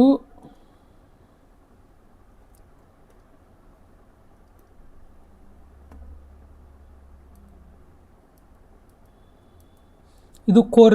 ಇದಕ್ಕೇನಂತಾರಪ್ಪ? ಸೆಂಟ್ರ್ ಅಂತ ಕರೀತಾರೆ, ಕೋರ್. ಆಮೇಲೆ ಇದು ನಾರ್ತ್ ಪೋಲ್ದಿಂದ ನಾವು ಅಳತೆ ಮಾಡಕತ್ತು, ಅಥವಾ ಪೋಲ್ದಿಂದ ಬೇಕಾದ ಪೋಲ್ದಿಂದ, ನಾರ್ತ್ ಪೋಲ್ದಿಂದ ಅಳತೆ ಮಾಡಿರಿ, ಸೌತ್ ಪೋಲ್ದಿಂದ ಅಳತೆ ಮಾಡಿರಿ. ಈ ಕೋರಿಗೆ ಏನಿರ್ತದಪ್ಪ ಅಂತಂದ್ರೆ ಪೋಲ್ದಿಂದ ಅಳತೆ ಮಾಡುವಾಗ ಕಡಿಮೆ ಇರ್ತೈತಿ, 6357 ಕಿಲೋಮೀಟರ್ ಇರ್ತೈತಿ. ಅದ ಇಕ್ವೇಟರ್ದಿಂದ ಅಳತೆ ಮಾಡಿದಪ್ಪ ಅಂತಂದ್ರೆ 6378 ಕಿಲೋಮೀಟರ್ ಇರ್ತೈತೆ ರೀ. ಆಮೇಲೆ ಇಲ್ಲೊಬ್ಬ ವ್ಯಕ್ತಿ ನಿಂತಿರ್ತಾನಪ್ಪ, ಆಮೇಲೆ ಇಲ್ಲಿ ಧ್ರುವ ಕಡೆ ಒಬ್ಬ ವ್ಯಕ್ತಿ ನಿಂತಿರ್ತಾನ. ಯಾವಾಗ ಜಾಸ್ತಿ ಈ ಕೋರಿಗೆ ಅಂತಂದ್ರೆ ಗ್ರಾವಿಟೇಷನಲ್ ಫೋರ್ಸಿಗೆ ಅಂತಂದ್ರೆ ಕೇಂದ್ರಕ್ಕೆ ಯಾವಾಗ ಹೆಚ್ಚಿಗೆ ಜಕ್ಕೋಕೆ ಸ್ಟಾರ್ಟ್ ಆಕನ್ರಿ? ಇಲ್ಲೇ ಕಡಿಮೆ ದೂರದಾಗ ನಿಂತಾನ್ರಿ, ಇಲ್ಲೇ ಜಾಸ್ತಿ ದೂರದಾಗ ನಿಂತಾನ. ಈ ಕೇಂದ್ರ ಎಲ್ಲಿದ್ದಂಥ ವ್ಯಕ್ತಿನ ಜಾಸ್ತಿ ಜಕ್ಕೋತಾನಂತಂದ್ರೆ ಈ ಪೋಲ್ ಕಡೆ ಇತ್ತಪ್ಪ ಅಂತ ತಿಳ್ಕೋರ್ ವ್ಯಕ್ತಿ, ಅವಾಗ ಏನು ಮಾಡ್ತದಪ್ಪ ಅಂತಂದ್ರೆ ಈ ಕೋರ ಜಲ್ದಿ ಜಕ್ಕೋಕೆ ಸ್ಟಾರ್ಟ್ ಆಕತ್ರಿ ಈ ಕಂಪೇರಿಟಿವ್ಲಿ ಈ ಇಕ್ವೇಟರ್ಗೆ. ಯಾಕಂದ್ರೆ ಇಕ್ವೇಟರ್ ಕಡೆ ಏನಿರ್ತಾನೆ ಅವ ದೂರ ಇರ್ತಾನೆ ರೀ. ಈ ಕೋರನ್ನ ಯಾಕೆ ಜಕ್ಕೋತಪ್ಪ ಅಂತಂತಂದ್ರೆ ಕೋರ್ ಒಳಗೆ ಏನಿರ್ತಾವಪ್ಪ ಅಂತಂದ್ರೆ ಸಾಕಷ್ಟು ಕಬ್ಬಿನ ಅಂಶಗಳು, ಆಮೇಲೆ ಎಲ್ಲ ಮಟೀರಿಯಲ್ಗಳು ಏನಕ್ಕವಪ್ಪ ಅಂತಂದ್ರೆ ಕೂಡಿ ಏನಕ್ಕವಪ್ಪ ಅಂತಂತಂದ್ರೆ ಅಲ್ಲಿ ಅದಕ್ಕೊಂದು ಆಕರ್ಷಣೆ ಮಾಡುವಂಥ ಶಕ್ತಿ ಬಂದಿರುತ್ತೆ ರೀ ಈ ಇದ್ರೊಳಗೆ ಭೂಮಿಯಲ್ಲಿರುವಂತಹ ಕೋರ್ ಭಾಗಕ್ಕೆ.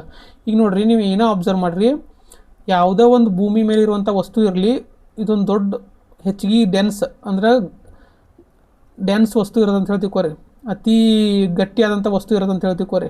ಇದಕ್ಕಿಂತ ಕಡಿಮೆ ಇರುವಂತಹ ವಸ್ತುವನ್ನು ಯಾವಾಗಿದ್ರೂ ತನ್ನಡೆ ಏನಕ್ಕತ್ ಮಾಡ್ದಂದ್ರೆ ಆಕರ್ಷಣೆಯನ್ನು ಮಾಡ್ಕೋತದ. ತನ್ನಡೆ ಏನು ಮಾಡ್ತಪ್ಪ ಅಂತಂದ್ರೆ ಆಕರ್ಷಣೆ ಮಾಡ್ಕೋತ. ಹಂಗೇನಪ್ಪ ಅಂತಂತಂದ್ರೆ ಅರ್ಥದ ಕೋರ್ ಒಳಗೆ ಏನಿರ್ತಪ್ಪ ಅಂತಂದ್ರೆ ಕಬ್ಬಿನ ಮತ್ತು ಇತರೆ ಖನಿಜ ಅಂಶಗಳು ಸೇರಿ ಏನಕ್ಕಪ್ಪ ಅಂತಂದ್ರೆ ಅದಕ್ಕೊಂದು ಆಕರ್ಷಣೆ ಬಲ ಬಂದಿರುತ್ತೆ. ಈ ಆಕರ್ಷಣೆ ಬಲ ಇಕ್ವೇಟರ್ನಲ್ಲಿರುವಂತಹ ವ್ಯಕ್ತಿನ ಜಲ್ದಿ ಜಕ್ಕೋತೋ ಅಂದ್ರೆ ಹೆಚ್ಚಿಗೆ ಗ್ರಾವಿಟೇಷನಲ್ ಫೋರ್ಸ್ ಅವನ ಮೇಲೆ ಬೀಳ್ಸೋಂಗೆ ಮಾಡುತ್ತೋ, ಇನ್ನು ಪೋಲಲ್ಲಿರುವಂಥ ವ್ಯಕ್ತಿ ಮೇಲೆ ಬೀಳೋಂಗೆ ಮಾಡ್ತಪ್ಪ ಅಂತ ಕೇಳಿದ್ರೆ ಪೋಲ್ ಮೇಲೆ ಇರುವಂಥ ವ್ಯಕ್ತಿ. ಯಾಕಂತಂದ್ರೆ ಈ ಕೋರಿಗೆ ಏನಿರುತ್ತಪ್ಪ ಅಂತಂದ್ರೆ ಅವ್ನು ಸಮೀಪ ಇರ್ತಾನೆ ರೀ. ಸೊ ಏನಾಕತ್ರಿ ಗ್ರಾವಿಟೇಷನಲ್ ಫೋರ್ಸ್ ಅವನ ಮೇಲೆ ಜಾಸ್ತಿ ಬೀಳ್ತೈತಿ. ಗ್ರಾವಿಟೇಷನಲ್ ಫೋರ್ಸ್ ಜಾಸ್ತಿ ಬೀಳೋದ್ರಿಂದ ಏನಾಕತ್ತಪ್ಪ ಅಂತಂತಂದ್ರೆ ಅವ್ನಿಗೆ ತೂಕ ಜಾಸ್ತಿ ಆಗುತ್ತದೆ. ನೆನಪಿಟ್ಕೋರಿ, ಅವ್ನಿಗೆ ಏನಾಗತ್ತಪ್ಪ ಅಂತಂತಂದ್ರೆ ತೂಕ ಜಾಸ್ತಿ ಆಗುತ್ತದೆ.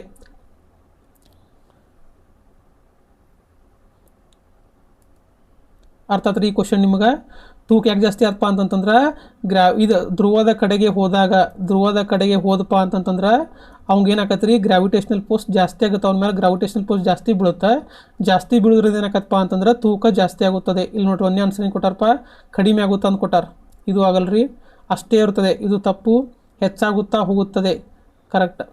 ಆರಂಭದಲ್ಲಿ ಕಡಿಮೆಯಾಗಿ ನಂತರ ಹೆಚ್ಚಾಗೋದಿಲ್ಲ.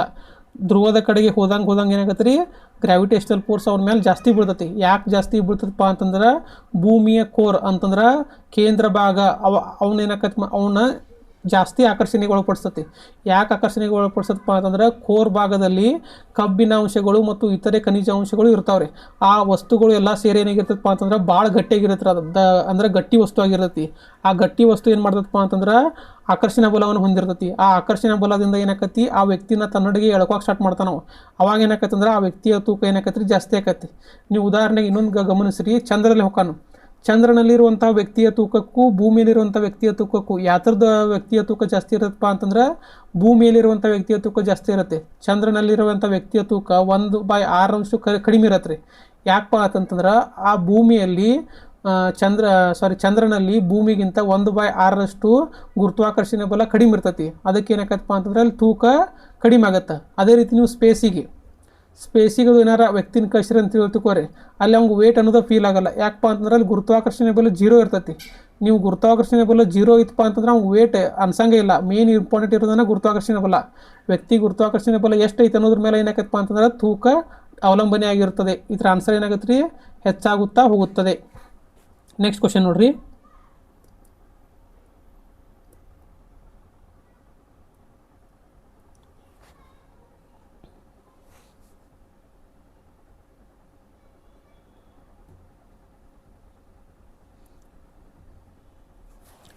ನೆಕ್ಸ್ಟ್ ಕ್ವಶನ್ ಏನಪ್ಪ ಅಂತಂದ್ರೆ, ತಂಪಾದ ನೀರಿನ ಲೋಟದ ಹೊರಭಾಗದಲ್ಲಿ ನೀರಿನ ಹನಿಗಳನ್ನು ನಾವು ನೋಡುತ್ತೇವೆ, ಏಕೆಂದರೆ ಏನು ಕ್ವಶನ್ ಕೇಳಿದಾರಪ್ಪ ಅಂತಂದ್ರೆ, V observe water droplets on the outer surface of glass containing cold water because. ಇಲ್ಲಿ ನೋಡ್ರಿ, ಅಬ್ಸರ್ವ್ ಮಾಡ್ರಿ, ಒಂದು ಗ್ಲಾಸ್ ತಗೋರಿ, ಅದ್ರಾಗ ಏನು ಮಾಡ್ರಪ್ಪ ಅಂತಂತಂದ್ರೆ ತಂಪು ನೀರು ತಗೋರಿ. ಅದ್ರಾಗ ಏನು ಮಾಡ್ರಪ್ಪ ಅಂತಂತಂದ್ರೆ ತಂಪು ನೀರು ತಗೋರಿ. ತಂಪು ನೀರು ತೊಗೊಂಡ್ರಪ್ಪ ಅಂತಂದ್ರೆ ಒಂದು ಸ್ವಲ್ಪ ಬಿಟ್ಟ ಮೇಲೆ ನಿಮಗೆ ಈ ಗ್ಲಾಸಿನ ಮೇಲೆ ಹನಿ ಹನಿ ಹನಿ ಹನಿ ನೀರು ಇದ್ದಂಗೆ ಅನ್ನಿಸ್ತಾವೆ. ಅಬ್ಸರ್ವ್ ಮಾಡಿರಿ ನೀವು, ಅದನ್ನು ಮುಟ್ಟು ನೋಡ್ರಿ, ಹನಿ ಹನಿ ಹನಿ ನೀರು ಇದ್ದಂಗೆ ಅನ್ನಿಸ್ತಾವೆ. ಇದು ಯಾಕಪ್ಪ ಅಂಥೇಳಿ ಅವ್ರು ಏನು ಮಾಡಿದಾರು, ಕ್ವಶನ್ ಕೇಳಿದಾರು. ನೋಡ್ರಿ, ಒಂದು ಅಬ್ಸರ್ವ್ ಮಾಡಿರಿ, ಈಗ ನಮ್ಮ ಸುತ್ತಮುತ್ತಲಿರುವಂಥ ಗಾಳಿ ಒಳಗೆ ಏನಿರ್ತದಪ್ಪ ಅಂತಂದ್ರೆ ನೀರು ಇರ್ತದೆ ರೀ. ಗಾಳಿ ಒಳಗೆ ಏನಿರ್ತದೆ ರೀ, ನೀರು ಇರ್ತೈತಿ. ಆದ್ರೆ ಆ ನೀರು ಯಾವ ಫಾರ್ಮ್ದಾಗ ಇರ್ತದಪ್ಪ ಅಂತಂತಂದ್ರೆ ನೀರು ಆವಿ ಫಾರ್ಮ್ದಾಗ ಇರ್ತದೆ ರೀ. ಅದು ಗ್ಯಾಸಿಯಸ್ ಫಾರ್ಮ್ದಾಗ ಇರ್ತೈತಿ. ರೀ. ಹಾಂ, ಈ ಗ್ಯಾಸಿಯಸ್ ಫಾರ್ಮ್ದಾಗ ಇದ್ದಂಥ ನೀರು ಈ ತಂಪಾದ ಗ್ಲಾಸಿಗೆ ಬಡಿತು ಅಂತ ಹೇಳಿ ತಿಳ್ಕೊರಿ. ಇಲ್ಲಿ ಗಾಳಿ ಹೊಂಟಿರ್ತೈತೆ ರೀ, ಈ ಗ್ಲಾಸಿಗೆ ಬಡಿತಪ್ಪ ಅಂತಂತಂದ್ರೆ ಇದ್ರದ್ದು ಏನಾಕತ್ರಿ, ಟೆಂಪ್ರೇಚರ್ ಅಂತಂದ್ರೆ ಈಗ ನಾರ್ಮಲಾಗಿ ಒಂದು ಸ್ವಲ್ಪ ಟೆಂಪ್ರೇಚರ್ ಇತ್ತು ಅಂತ ಹೇಳಿ ತಿಳ್ಕೊರಿ. ಈ ತಂಪಿಗೆ ಬಿಡ ಏನಾಕತ್ರಿ, ಅದರ ಟೆಂಪ್ರೇಚರ ಕಡಿಮೆ ಆಕತ್ರಿ. ಎತ್ತರದ್ರಿ, ಆ ಗಾಳಿಯಲ್ಲಿರುವಂತಹ ನೀರಿನ ಟೆಂಪ್ರೇಚರ್ ಕಡಿಮೆ ಆಗತ್ತೆ ರೀ. ನೀರಿನ ಟೆಂಪ್ರೇಚರ್ ಕಡಿಮೆ ಆತಪ್ಪ ಅಂತಂತಂದ್ರೆ ಅದೇನಾಗತ್ತೆ ರೀ, ಮೊದಲು ಗ್ಯಾಸ್ ಫಾರ್ಮ್ದಾಗ ಇತ್ತಲ್ರಿ ಅದು, ಆ ಗ್ಯಾಸ್ ಫಾರ್ಮ್ದಾಗ ಇದ್ದದ್ದು ಏನಾಕತಿ, ಲಿಕ್ವಿಡ್ ಫಾರ್ಮ್ದಾಗ ಆಕತ್ರಿ. ಯಾಕೆ ಲಿಕ್ವಿಡ್ ಫಾರ್ಮ್ದಾಗ ಆಗತ್ತಪ್ಪ, ಗ್ಯಾಸಿಯಸ್ ಇರುವಂತಹ ನೀರು ತನ್ನಲ್ಲಿರುವಂತಹ ಉಷ್ಣತೆಯನ್ನು ಕಳೆದುಕೊಳ್ಳುತ್ತದೆ. ಯಾಕೆ ಉಷ್ಣತೆಯನ್ನು ಕಳೆದುಕೊಳ್ಳುತ್ತಪ್ಪ ಅಂತಂದ್ರೆ ಅದು ತಂಪು ನೀರಿನ ಜೊತೆ ರಿಯಾಕ್ಟ್ ಮಾಡಿದಾಗ, ಈ ತಂಪು ನೀರನ್ನು ಗ್ಲಾಸಿನ ಮೇಲೆ ಬಂದು ಅದಕ್ಕೆ ಕುಂತು ಅಂತ ಅದ್ರ ಮೇಲೆ ಪಾಸ್ ಆಗತ್ತೆ ಅಂತಂದ್ರೆ ಅಲ್ಲಿರುವಂತಹ ತಂಪನ್ನು ಅಬ್ಸಾರ್ವ್ ಮಾಡ್ಕೊಂಡು ತನ್ನಲ್ಲಿರುವಂಥ ಹೀಟನ್ನು ಬಿಟ್ಕೊಡ್ತೈತ್ರಿ. ಅದು ಹೀಟ್ ಬಿಟ್ಕೊಡೋದ್ಲಿ ಏನಾಕತಿ, ಗ್ಯಾಸ್ ಇದ್ದದ ಲಿಕ್ವಿಡ್ ಆಕತಿ. ಸೊ ಲಿಕ್ವಿಡ್ ಆಗಂತ ಏನಾಕತ್ರಿ, ಆ ಗ್ಲಾಸ್ ತುಂಬ ಏನಾಕತ್ರಿ, ಹನಿ ಹನಿ ಹನಿ ಹನಿ ರೂಪದಾಗ ಏನಾಕತ್ರಿ, ನೀರು ಇರಕ್ಕೆ ಸ್ಟಾರ್ಟ್ ಆಕತಿ. ಸೊ ಅದಕ್ಕೆ ಏನಪ್ಪ ಅಂತಂದ್ರೆ ಈ ಪ್ರೊಸೆಸ್ಸಿಗೆ ಏನಂತ ಕರೀತಾರೆ ಅಂತಂದ್ರೆ ಕಂಡೆನ್ಸೇಷನ್. ಈ ಪ್ರೊಸೆಸ್ಸಿಗೆ ಏನಂತ ಕರೀತಾರೆ ರೀ, ಕಂಡೆನ್ಸೇಷನ್ ಅಂತ ಕರೀತಾರೆ. ಕಂಡೆನ್ಸೇಷನ್ ಅಥವಾ ಘನೀಕರಣ.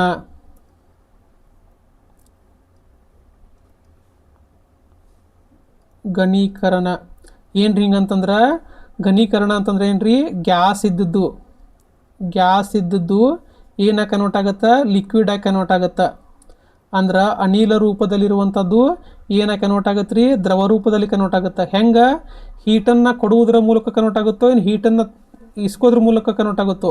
ತನ್ನಲ್ಲೇ ಇರುವಂಥ ಹೀಟನ್ನು ಕಳೆದುಕೊಳ್ಳುವುದರ ಮೂಲಕ ಅಂದ್ರೆ ಹೀಟ್ ಲಾಸ್ ಆಗತ್ತೆ ರೀ. ಇಲ್ಲಿ ಹೆಂಗೆ ಹೀಟ್ ಲಾಸ್ ಆಗತ್ತೆ ರೀ, ಆ ತಂಪು ನೀರು ಏನಿರ್ತೈತಲ್ರಿ, ಆ ತಂಪನ್ನು ತಗೋತತಿ. ತಂಪನ್ನು ತೊಗೊಂಡು ಏನು ಮಾಡ್ತೈತೆ ಅಂತಂದ್ರೆ ಹೀಟನ್ನು ಬಿಡುಗಡೆ ಮಾಡ್ತೈತೆ ರೀ. ಹೀಟನ್ನೇ ಬಿಡುಗಡೆ ಮಾಡಿ ಏನಾಗತ್ತೆ ರೀ, ಗ್ಯಾಸ್ ಇದ್ದದ ಲಿಕ್ವಿಡ್ ಆಗುತ್ತೆ. ಇದಕ್ಕೆ ಏನಂತ ಕರೀತಾರೆ ರೀ, ಘನೀಕರಣ ಅಂತೇಳಿ ಕರೀತಾರೆ. ನೋಡ್ರಿ, ಇಲ್ಲಿ ಆಪ್ಷನ್ಗಳು ಓದ್ರಿ. ಗಾಳಿಯಲ್ಲಿರುವಂಥ ನೀರಿನ ಆವಿಯು ತಂಪಾದ ನೀರಿನ ಲೋಟಕ್ಕೆ ಸಂಪರ್ಕಗೊಂಡಾಗ ಶಕ್ತಿಯನ್ನು ಕಳೆದುಕೊಳ್ಳುತ್ತದೆ. ಒಂದೇ ಆನ್ಸರ್ ಆಪ್ಷನ್ ಏನೈತ್ರಿ, ಕಳೆದುಕೊಳ್ಳುತ್ತದೆ. ಎರಡನೇದು ಕೊಟ್ಟಾರ್ರಿ, ಗಾಳಿಯಲ್ಲಿರುವಂಥ ನೀರಿನ ಆವಿಯು ತಂಪಾದ ನೀರಿನ ಲೋಟಕ್ಕೆ ಸಂಪರ್ಕಗೊಂಡಾಗ ಶಕ್ತಿಯನ್ನು ಪಡೆದುಕೊಳ್ಳುತ್ತದೆ ಅಂತ ಕೊಟ್ಟಾರ್ರಿ. ಮೂರನೇದು ಕೊಟ್ಟಾರ್ರಿ, ತಂಪಾದ ನೀರಿನ ಲೋಟವು ಗಾಳಿಯಲ್ಲಿನ ನೀರಿನ ಆವಿಯ ಸಂಪರ್ಕಕ್ಕೆ ಬಂದಾಗ. ನೋಡ್ರಿ, ಯಾವುದು ಎದಕ್ಕೆ ಸಂಪರ್ಕ ಬರ್ತದಪ್ಪ ಅಂತಂದ್ರೆ ಗಾಳಿಯಲ್ಲಿರುವಂತಹ ನೀರು ಆ ತಂಪಾದ ಇರುವಂತಹ ಸಂಪರ್ಕ ಬರ್ತದೆ. ನೋಡ್ರಿ ತಂಪಾದ ಇರುವಂತಹ ಗ್ಲಾಸಿನ ಸಂಪರ್ಕ ಬರತ್ತೆ, ಅದು ತನ್ನಲ್ಲಿರುವಂತಹ ಹೀಟನ್ನು ಕಳೆದುಕೊಳ್ತತ್ರಿ. ಯಾವಾಗಿದ್ರು ತನ್ನಲ್ಲಿರುವಂತಹ ಹೀಟನ್ನು ಕಳೆದುಕೊಳ್ತಪ್ಪ ಅಂತಂತಂದ್ರೆ ಗ್ಯಾಸ್ ಏನಾಗತ್ರಿ ಲಿಕ್ವಿಡ್ ಆಗತ್ತ, ಗ್ಯಾಸ್ ಏನಾಗತ್ರಿ ಲಿಕ್ವಿಡ್ ಆಗತ್ತ. ಸೊ ಇದ್ರ ಆನ್ಸರ್ ಏನಾಗತ್ರಿ ಇಲ್ಲಿ ನೋಡ್ರಿ, ತಂಪಾದ ನೀರಿನಲ್ಲಿ ಊಟಕ್ಕೆ ಸಂಪರ್ಕಗೊಂಡಾಗ ಶಕ್ತಿಯನ್ನ ಕಳೆದುಕೊಳ್ಳುತ್ತದೆ. ಇಲ್ಲಿ ಹೀಟ್ ಎನರ್ಜಿ ಏನಾಗತ್ರಿ ಲಾಸ್ ಆಗುತ್ತಾ. ಅದಕ್ಕಾಗಿ ಏನಾಗತ್ತಪ್ಪ ಅಂತಂದ್ರೆ ಅದು ಅದರ ಸುತ್ತಲೂ ದ್ರವ ರೂಪದಲ್ಲಿ ಹನಿಗಳ ರೂಪದಲ್ಲಿ ನೀರು ಬರ್ತತಿ. ಅದರ ತಂಪಾದ ನೀರಿನ ಊಟವು ಗಾಳಿಯಲ್ಲಿನ ನೀರಿನ ಆವಿಯ ಸಂಪರ್ಕಕ್ಕೆ ಬರಂಗಿಲ್ರಿ. ಯಾವಾಗಿದ್ರು ಗಾಳಿ ನಾರ್ಮಲ್ ಆಗಿ ಗಾಳಿಯಲ್ಲಿರುವಂಥ ನೀರು ಆವಿ ರೂಪದಾಗಿರ್ತದ, ನಾರ್ಮಲ್ ಆಗಿ ಹೊಂಟಿರ್ತದ, ಅದಕ್ಕೇನು ಡಿಸ್ಟರ್ಬ್ ಇರಂಗಿಲ್ಲ. ಯಾವಾಗ ನೀವು ತಂಪು ವಾಟರ್ ಗ್ಲಾಸ್ ಇಟ್ಟಿರಪ್ಪ ಅಂತಂತಂದ್ರೆ ಆ ವಾಟರ್ ಗ್ಲಾಸಿನ ಸಂಪರ್ಕಕ್ಕೆ ಬಂದಾಗ ಏನಾಗತ್ತಪ್ಪ ಅಂತಂದ್ರೆ ಗ್ಯಾಸ್ ಇದ್ದಿದ್ದ ಲಿಕ್ವಿಡ್ ಆಗಿ ಕನ್ವರ್ಟ್ ಆಗುತ್ತೆ. ಇದಕ್ಕೇನಂತಾರ್ರಿ ಕಂಡೆನ್ಸೇಷನ್, ಘನೀಕರಣ ಅಂತಾವ್. ಇಂಥವು ಯಾವ ಬರ್ತಾವಪ್ಪ ಅಂತಂತಂದ್ರೆ ಇಲ್ಲಿ ನೋಡ್ರಿ, ಇಂಥವು ಒಂದಷ್ಟು ಪ್ರೊಸೆಸ್ ಬರ್ತಾವೆ. ನಿಮ್ಮ ಎಕ್ಸಾಮ್ದಾಗ ಕೇಳಿದಂಥ ಪ್ರೊಸೆಸ್ಗಳ್ರಿವ.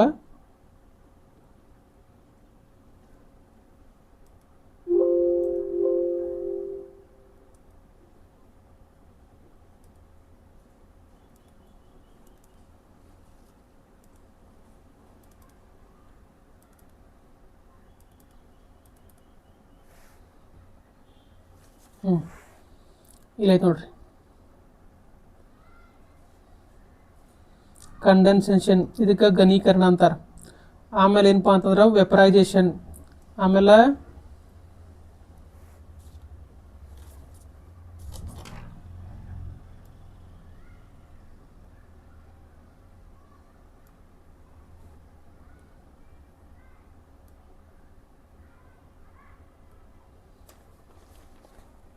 ಇಲ್ಲಿ ನೋಡ್ರಿ ವೆಪರೈಜೇಷನ್, ಕಂಡೆನ್ಸೇಷನ್, ಆಮೇಲೆ ಮೆಲ್ಟಿಂಗ್,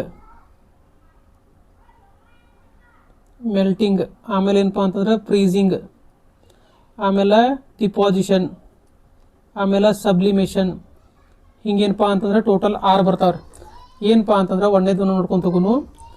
ಘನೀಕರಣ ಅಂತ ನಿಮ್ಗೆ ಗೊತ್ತಾಗ್ತದೆ. ಘನೀಕರಣ ಅಂತಂದ್ರೆ ಗ್ಯಾಸ್ ಇದ್ದದ್ದು ಲಿಕ್ವಿಡ್ ಆಗೋದು. ಅದೇ ರೀತಿ ಫ್ರೀಸಿಂಗ್ ನೋಡ್ರಿ, ಫ್ರೀಸಿಂಗ್ ಅಂತಂದ್ರೆ ಏನ್ರಿ, ಏನಂತಾರಪ್ಪ ಅಂತಂದ್ರೆ ಕನ್ನಡದಾಗ ಗಟ್ಟಿಯಾಗುವಿಕೆ.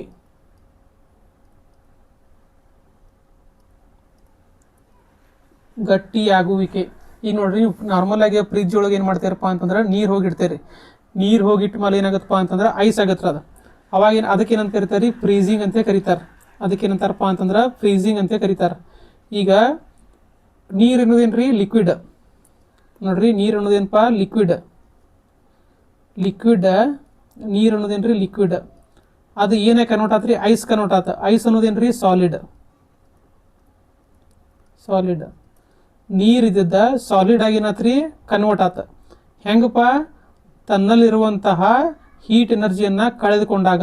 ಈಗ ನೋಡ್ರಿ, ಯಾವುದೋ ಒಂದು ನೀವು ತಂಪು ಮಾಡಕತ್ತ ಅಂತ ಹೇಳಿ ತಿಳ್ಕೊರಿ, ಅದೇನಾಗತ್ತಪ್ಪ ಅಂದ್ರೆ ತನ್ನಲ್ಲಿರುವಂತಹ ಶಕ್ತಿಯನ್ನು ಕಳೆದುಕೊಳ್ಳೋದ್ರ ಮೂಲಕ ಏನಾಗತ್ತಪ್ಪ ಅಂತಂದ್ರೆ ಸಾಲಿಡ್ ಆಗಿ ಕನ್ವರ್ಟ್ ಆಗುತ್ತೆ. ಈಗ ಫ್ರಿಜ್ ಒಳಗೆ ನೀರು ಇಟ್ರಿ ಅಂತ ಹೇಳಿ ತಿಳ್ಕೊರಿ, ನೀರೊಳಗೆ ಈಗ ನೀವು ನಾರ್ಮಲ್ ನೀರೊಳಗೆ, ಈಗ ಫ್ರಿಜ್ನಾಗ ಇಡೋಕ್ಕಿಂತ ಮೊದಲ ನಾರ್ಮಲ್ ನೀರೊಳಗೆ ಇಟ್ಟಿರ್ತಪ್ಪ ಒಂದು 20-25 ಡಿಗ್ರಿ ಏನೋ ಅಷ್ಟು ಸೆಲ್ಸಿಯಸ್ ಇರುತ್ತೆ ಅಂತ ಹೇಳಿ ತಿಳ್ಕೊರಿ. ಅದು ತಂಪಾಗಬೇಕಂತಂದ್ರೆ ಇದಕ್ಕಿಂತ ಇದು ಕಡಿಮೆ ಆಗಿರತ್ತಲ್ರಿ. ಐಸ್ ಅಂತಂದ್ರೆ ಏನ್ರಿ, ಯಾವ ಡಿಗ್ರಿ ಸೆಲ್ಸಿಯಸ್ ಒಳಗೆ ಐಸ್ ಆಗುತ್ತೆ, 4 ಡಿಗ್ರಿ ಸೆಲ್ಸಿಯಸ್ ಒಳಗೆ ಐಸ್ ಆಗುತ್ತೆ ಅಂತ ಹೇಳಿ ತಿಳ್ಕೊರಿ. ಆದರೆ ನೀರು ನೀವು ಅದಕ್ಕಿಂತ ಮೊದಲು ಎಷ್ಟು ಇರುತ್ತೆ, 20 ಡಿಗ್ರಿ ಇರುತ್ತೆ ಅಂತ ಹೇಳಿ ತಿಳ್ಕೊರಿ. ಆದರೆ ಅದು 4 ಡಿಗ್ರಿ ಬರ್ಬೇಕಂತಂದ್ರೆ 16 ಡಿಗ್ರಿನ ಕಳ್ಕೋತತ್ರಿ.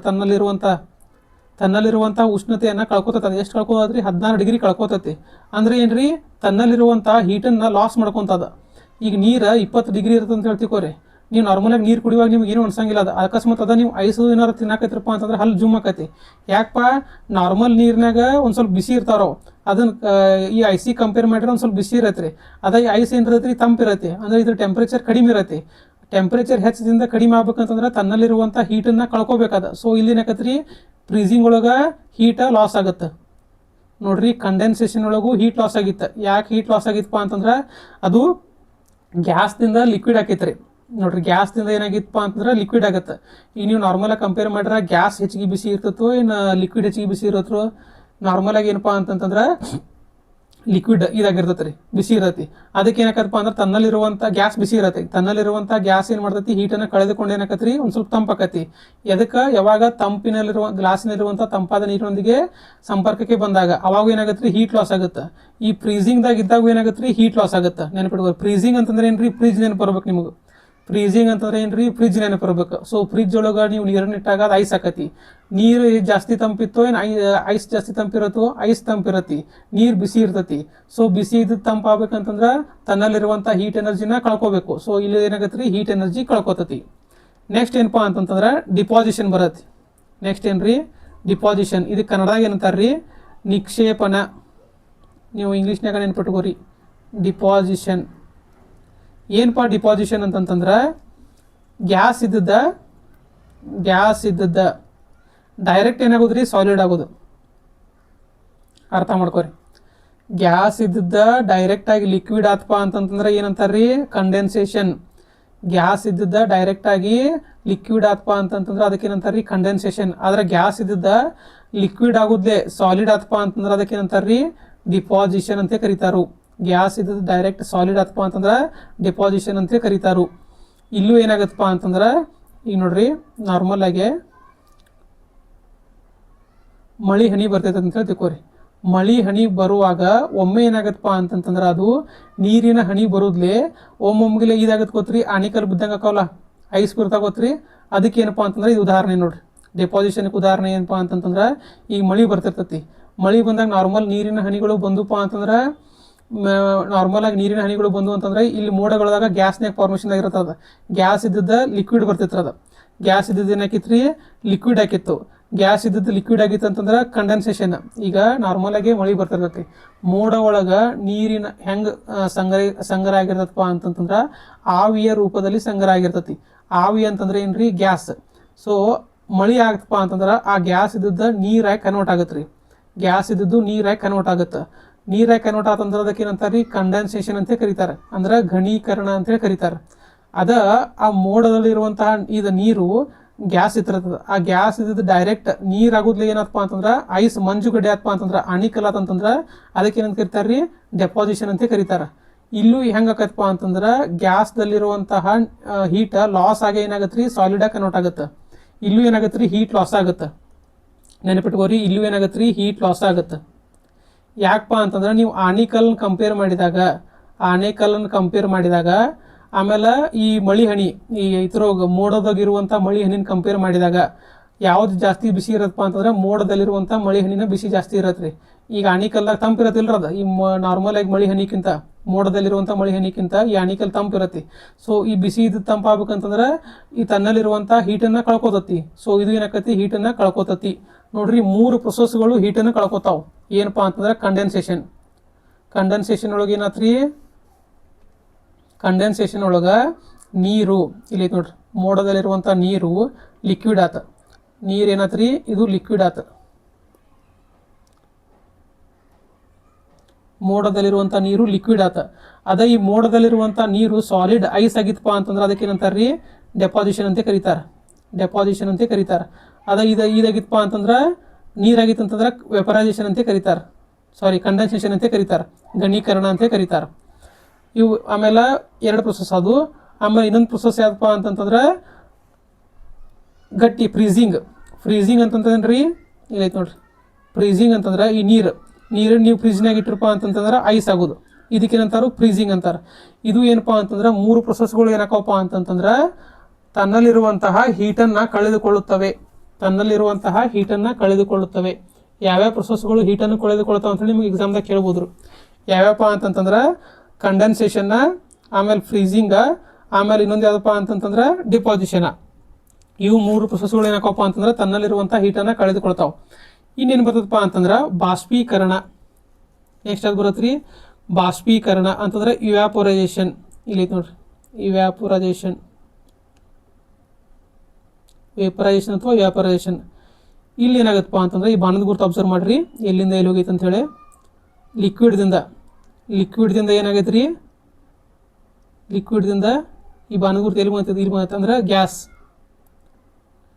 ಲಿಕ್ವಿಡ್ದಿಂದ ಏನಾಗತ್ತೆ ರೀ, ಗ್ಯಾಸ್ ಬರತ್ತೆ. ಈಗ ನೋಡ್ರಿ, ನೀವು ಮನೆ ಒಳಗೆ ನೀರನ್ನು ಬಾಯ್ಲ್ ಮಾಡ್ತಿರ್ತೀರಿ.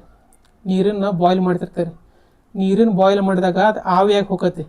ಹೆಂಗೆ ಆವಿಯಾಗಿ ಹೋಗುತ್ತಪ್ಪ, ತೆಳಗೆ ನೀವು ಸ್ಟೋವ್ ಹಚ್ಚಿರ್ತೀರಿ, ಅಲ್ಲಿರುವಂಥ ಹೀಟನ್ನು ಪಡೆದುಕೊಳ್ತಾರೆ. ಅದು ಆ ಗ್ಯಾಸ್ ಏನಾಕತಿ, ಇದು ನೀರು ಏನಾಕತಿ, ನೀವು ಸ್ಟೋವ್ದಲ್ಲಿರುವಂಥ ಗ್ಯಾಸನ್ನು ಪಡೆದುಕೊಳ್ತತಿ. ಪಡೆದುಕೊಂಡು ಏನಾಕತ್ರಿ, ಆವಿ ಆಕತಿ. ಅಂತಂದ್ರೆ ನೀರು ಲಿಕ್ವಿಡ್ ಇದ್ದದ್ದು ಏನಾಕತ್ರಿ, ಆವಿ ಆಗತ್ತೆ. ಲಿಕ್ವಿಡ್ ಇದೇನಾತ್ರಿ, ಆವಿ ಆತ. ಹೆಂಗ್ರಿ, ಹೀಟನ್ನು ಪಡೆದುಕೊಳ್ಳುವುದರ ಮೂಲಕ. ಅಂದ್ರೆ ಇಲ್ಲಿ ಏನಾಗತ್ರಿ, ಹೀಟ ಗೇನ್ ಆಗುತ್ತದೆ, ಅಂದ್ರೆ ಪಡೆದುಕೊಳ್ಳುತ್ತದೆ. ಹೆಂಗೆ ಹೀಟ್ ಪಡೆದುಕೊಂತಪ್ಪ, ನೀವು ಗ್ಯಾಸ್ ಹಚ್ಚಿರ್ತಿರಲ್ಲ, ಆ ಗ್ಯಾಸದಲ್ಲಿರುವಂಥ ಹೀಟನ್ನು ಅಬ್ಸರ್ವ್ ಮಾಡ್ಕೊಂಡು ನೀರ ವೆಪರೈಸೇಷನ್ ಅಂತಂದ್ರೆ ಗಾಳಿ ಆವಿ ಆಗುತ್ತದೆ. ಆವಿ ಆಗೋದಕ್ಕೆ ಏನಂತಾರ್ರಿ, ವೆಪರೈಸೇಷನ್ ಅಂತ ಕರೀತಾರೆ. ಅದಕ್ಕೆ ಕನ್ನಡದಾಗ ಏನಂತಾರ್ರಿ, ಬಾಷ್ಪೀಕರಣ. ಅದಕ್ಕೇನಂತಾರ್ರಿ, ಬಾಷ್ಪೀಕರಣ ಅಂತ ಕರೀತಾರೆ. ಈ ವೆಪರೈಸೇಷನ್ಗೆ ಏನಂತಾರ್ರಿ, ಬಾಷ್ಪೀಕರಣ.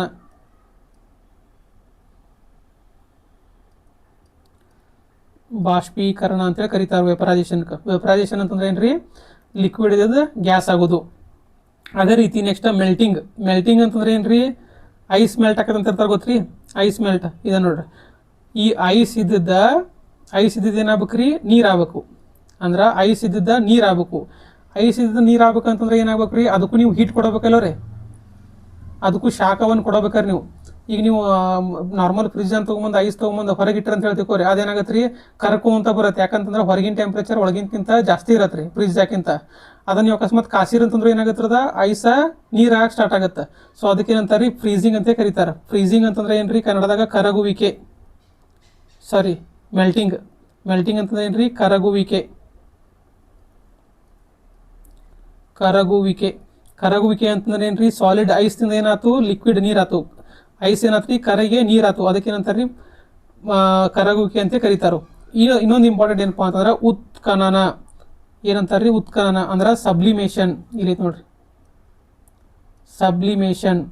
ಇದು ವೆರಿ ಇಂಪಾರ್ಟೆಂಟ್. ಏನಪ್ಪ ಅಂತಂದ್ರೆ ಇದು ಎಕ್ಸಾಮ್ದಾಗ ಭಾಳ ಕೇಳಿದಾರು. ಗ್ಯಾಸ್ ಇದ್ದದ್ದು ನಾರ್ಮಲ್ ಆಗಿ ಲಿಕ್ವಿಡ್ ಆಗ್ಬೇಕು. ಆದ್ರೆ ಈ ಗ್ಯಾಸ್ ಇದ್ದದ್ದು ಏನಾಕತ್ರಿ, ಡೈರೆಕ್ಟ್ ಆಗಿ, ಸಾರಿ, ಸಾಲಿಡ್ ಇದ್ದದ್ದು ಏನಾಕತ್ರಿ, ಡೈರೆಕ್ಟ್ ಆಗಿ ಗ್ಯಾಸ್ ಆಕತಿ. ಇಲ್ಲಿ ನೋಡ್ರಿ, ಈ ಸಾಲಿಡ್ ಇದ್ದದ್ದು ಡೈರೆಕ್ಟ್ ಆಗಿ ಗ್ಯಾಸ್ ಆಗಿಬಿಡ್ತೈತಿ. ಅದಕ್ಕೆ ಏನಂತಾರಪ್ಪ ಅಂತಂದ್ರೆ ಉತ್ಖನನ ಅಂತಾರೆ. ಸಾಲಿಡ್ ಇದ್ದದ್ದು ಲಿಕ್ವಿಡ್ ಆಗಂಗಿಲ್ಲ, ನಡಕ್ಕೊಂದು ಲಿಕ್ವಿಡ್ ದ್ರವ ರೂಪವನ್ನು ಸ್ಕಿಪ್ ಮಾಡಿ ಒಮ್ಮೆ ಡೈರೆಕ್ಟ್ ಏನಾಗತ್ರಿ, ಆವಿ ಆಗಿಬಿಡ್ತೈತಿ. ಅದಕ್ಕೆ ಏನಂತಾರಪ್ಪ ಅಂತಂದ್ರೆ ಸಬ್ಲಿಮೇಷನ್ ಅಂತ ಕರೀತಾರೆ. ಉತ್ಕಥನ ಅಂತ ಕರೀತಾರೆ. ಅದಕ್ಕೆ ಉದಾಹರಣೆ ಏನಪ್ಪಾ ಅಂತಂತಂದ್ರೆ, ನೀವು ಕರ್ಪೂರ ತಗೋರಿ. ಕರ್ಪೂರ ತಗೊಂಡ್ರೆ ಏನಾರು ಇದು ಹಚ್ಚಿರಪ್ಪ ಅಂತಂದ್ರೆ, ಬೆಂಕಿ ಹಚ್ಚಿರಪ್ಪ ಅಂತಂದ್ರೆ ಅದೇನಾಗತ್ರಿ, ಡೈರೆಕ್ಟ್ ಲಿಕ್ವಿಡ್ ಆಗಲ್ರದ. ಅದೇನಾಗತ್ರಿ, ಸುಟ್ಟು ಏನಾಗತ್ರಿ, ಒಮ್ಮೆ ಆವಿಯಾಗಿ ಹೋಗ್ಬಿಡ್ತೈತಿ. ಇವೇನಪ್ಪ ಅಂತಂದ್ರೆ 6 ಪ್ರೊಸೆಸ್ ನೀರಿನ ಸ್ಥಿತಿಗಳ ಮೇಲೆ ಅವಲಂಬನೆ ಆಗಿರ್ತಾರೋ. ಯಾವ್ಯಾವ ಅಂತೇಳಿ ಒಂದು ಪೂರ್ತಿ ಒಂದು ಸಪ್ರೇಟ್ ಚಾಟ್ ಮಾಡೋಣ್ರಿ. ಯಾವ್ಯಾವಪ್ಪ ಅಂತಂತಂದ್ರೆ, ಒಂದನೇದು ಕಂಡೆನ್ಸೇಷನ್. ಕಂಡೆನ್ಸೇಷನ್ ಅಂತಂತಂದ್ರೆ ಏನ್ರಿ, ನೆನಪಿಟ್ಕೋರಿ. ಕಂಡೆನ್ಸೇಷನ್ ಅಂತಂತಂದ್ರೆ ಡೈರೆಕ್ಟ್ ಗ್ಯಾಸ್ ಇದ್ದದ್ದು ಎದಕ್ಕೆ ಕನ್ವರ್ಟ್ ಆಗಬೇಕು, ಲಿಕ್ವಿಡಿಗೆ ಕನ್ವರ್ಟ್ ಆಗಬೇಕು.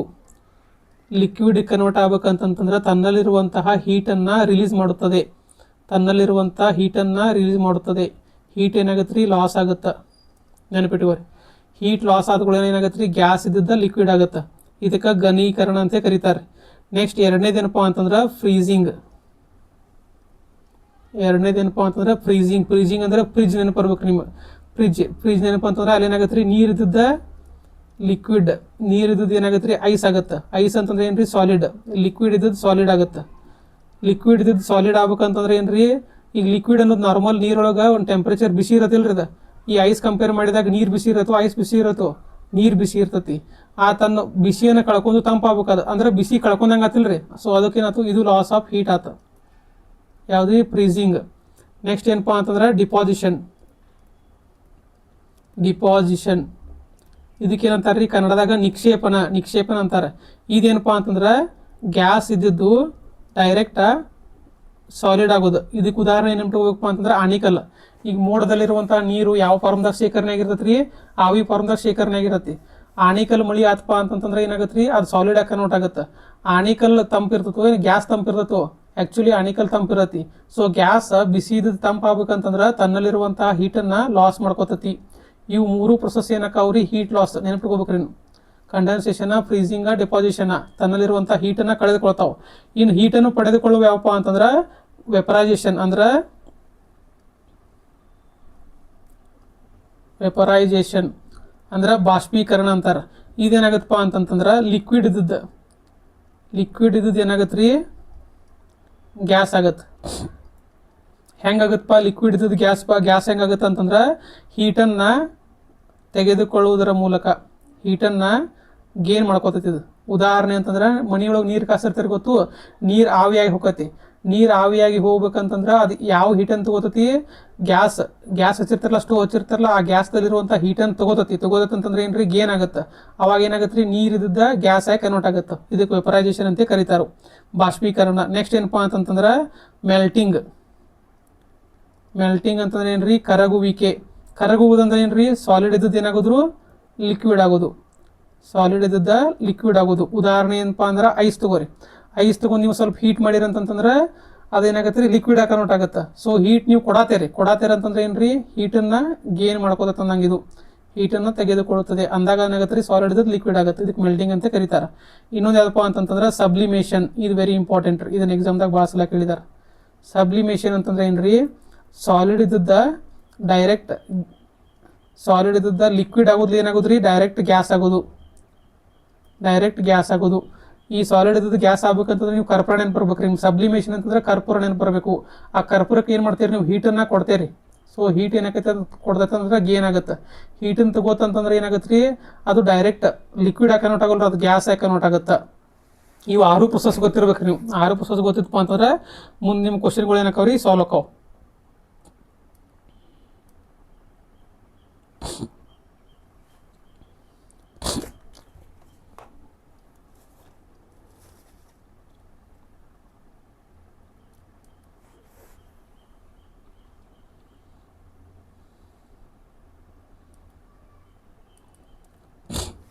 ನೋಡಿ 2 ಕ್ವಶನ್ ಸಾಲ್ವ್ ಆದ. ಈಗ ತಂಪಾದ ನೀರಿನ ಲೋಟದ ಇದ್ರ ಬಗ್ಗೆ ಪೂರ್ತಿ ಎಕ್ಸ್ಪ್ಲನೇಷನ್ ನೋಡಿದ್ವು. ಆಮೇಲೆ ಗುರುತ್ವಾಕರ್ಷಣೆ ಬಲದಿಂದ ವೇಟ್ ಏನಾಗುತ್ತೆ ಅನ್ನೋದು ನೋಡಿದ್ವು. ಈಗ ಏನು ಮಾಡೋಣಪ್ಪ ಅಂತಂದ್ರೆ ಮುಂದಿನ ಕ್ವಶನ್ ನೋಡೋಣ.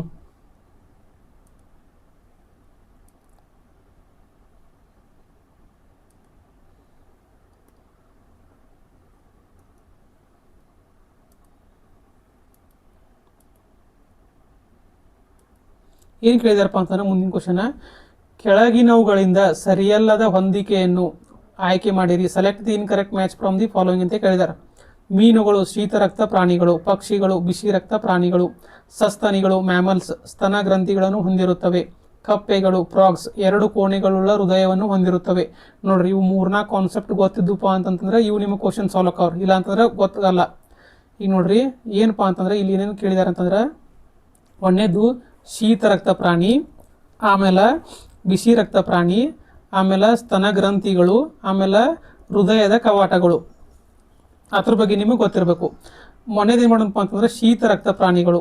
ಏನು ಶೀತ ರಕ್ತ ಪ್ರಾಣಿಗಳು ಅಂತಂತಂದ್ರೆ ನೋಡ್ರಿ, 2 ಪ್ರಕಾರದ ಬರ್ತಾವೆ ಪ್ರಾಣಿಗಳು. ಒಂದು ಶೀತ ರಕ್ತ ಪ್ರಾಣಿಗಳು, ಒಂದು ಬಿಸಿ ರಕ್ತ ಪ್ರಾಣಿಗಳು. ಶೀತ ರಕ್ತ ಪ್ರಾಣಿಗಳು ಅಂತಂದ್ರೆ ಕೋಲ್ಡ್ ಬ್ಲಡೆಡ್ ಎನಿಮಲ್ಸ್. ಏನು ಮಾಡ್ತಾವಪ್ಪ ಅಂತಂತಂದ್ರೆ ಅವ ವಾತಾವರಣದಲ್ಲಿರುವಂತಹ ಉಷ್ಣತೆಗೆ ತನ್ನ ದೇಹದ ಉಷ್ಣತೆಯನ್ನು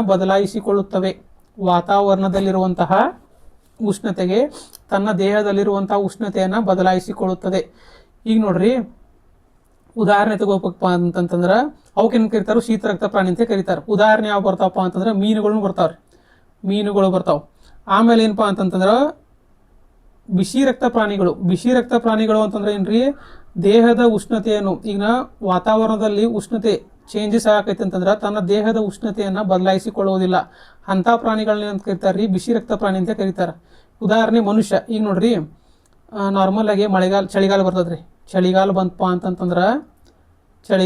ಅಂತಂದ್ರೆ ಥಂಡಿ ಸ್ಟಾರ್ಟ್ ಆಗತ್ತೆ ಮನುಷ್ಯಾಗ.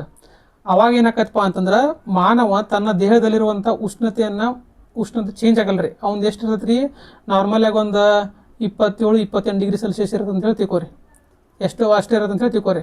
ಚಳಿಗಾಲ ಬಂದಾಗೂ ಇವ್ನ ಬಾಡಿ ಒಳಗೆ ಅಷ್ಟೇ ಇರ್ತೈತೆ ರೀ ಟೆಂಪ್ರೇಚರ್. ಮಳೆಗಾಲ ಬಂದಾಗೂ ಅಷ್ಟೇ ಇರ್ತೈತೆ ರೀ. ಅದಕ್ಕೆ ನೀವು ಚಳಿ ಬಂದ ತಕ್ಷಣ ಏನು ಮಾಡ್ತೀರಿ, ಇದು ನೀವು 28 ಡಿಗ್ರಿ ಸೆಲ್ಸಿಯಸ್ ಮೇಂಟೈನ್ ಮಾಡ್ಬೇಕಂತೇಳಿ ಏನು ಮಾಡ್ತೀರಿ, ಸ್ವೆಟರ್ ಹಾಕೋದು, ಆಮೇಲೆ ಕಿವಿಗದು ಇದನ್ನು ಹಾಕೋದು, ಕ್ಯಾಪ್ ಹಾಕೋದು ಎಲ್ಲ ಮಾಡ್ತೀರಿ.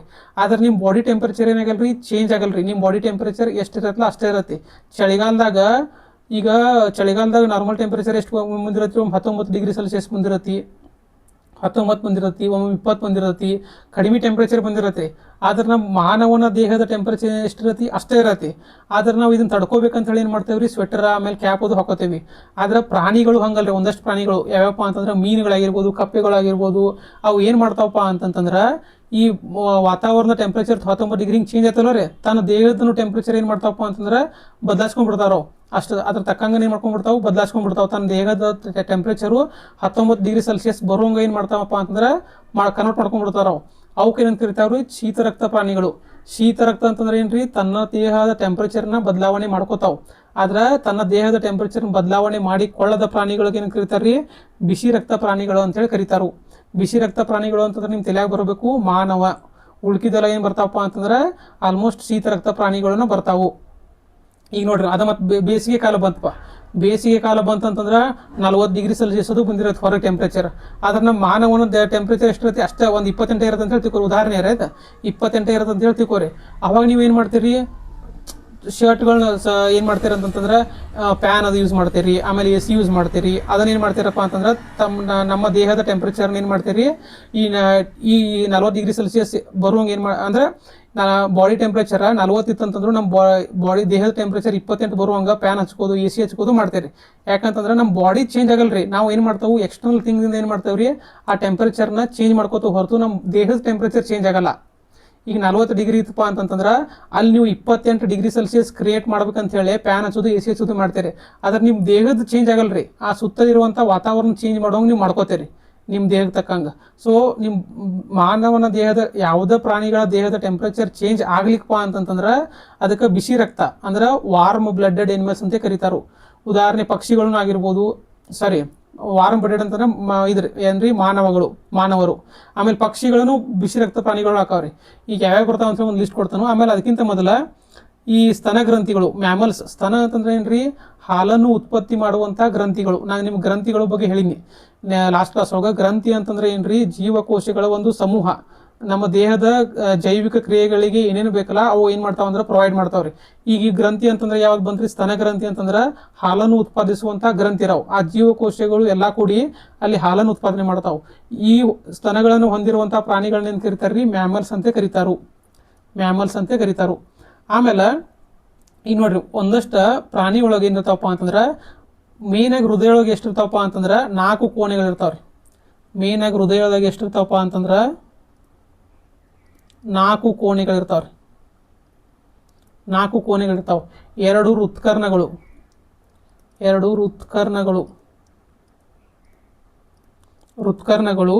2 ಇರ್ತಾವಪ್ಪ ಅಂತಂದ್ರೆ ಹೃತ್ಕರ್ಷಿಗಳು. 2 ಹೃತ್ಕರ್ಣಗಳು ಇರ್ತಾವೆ. 2 ಹೃತ್ಕರ್ಷಿಗಳು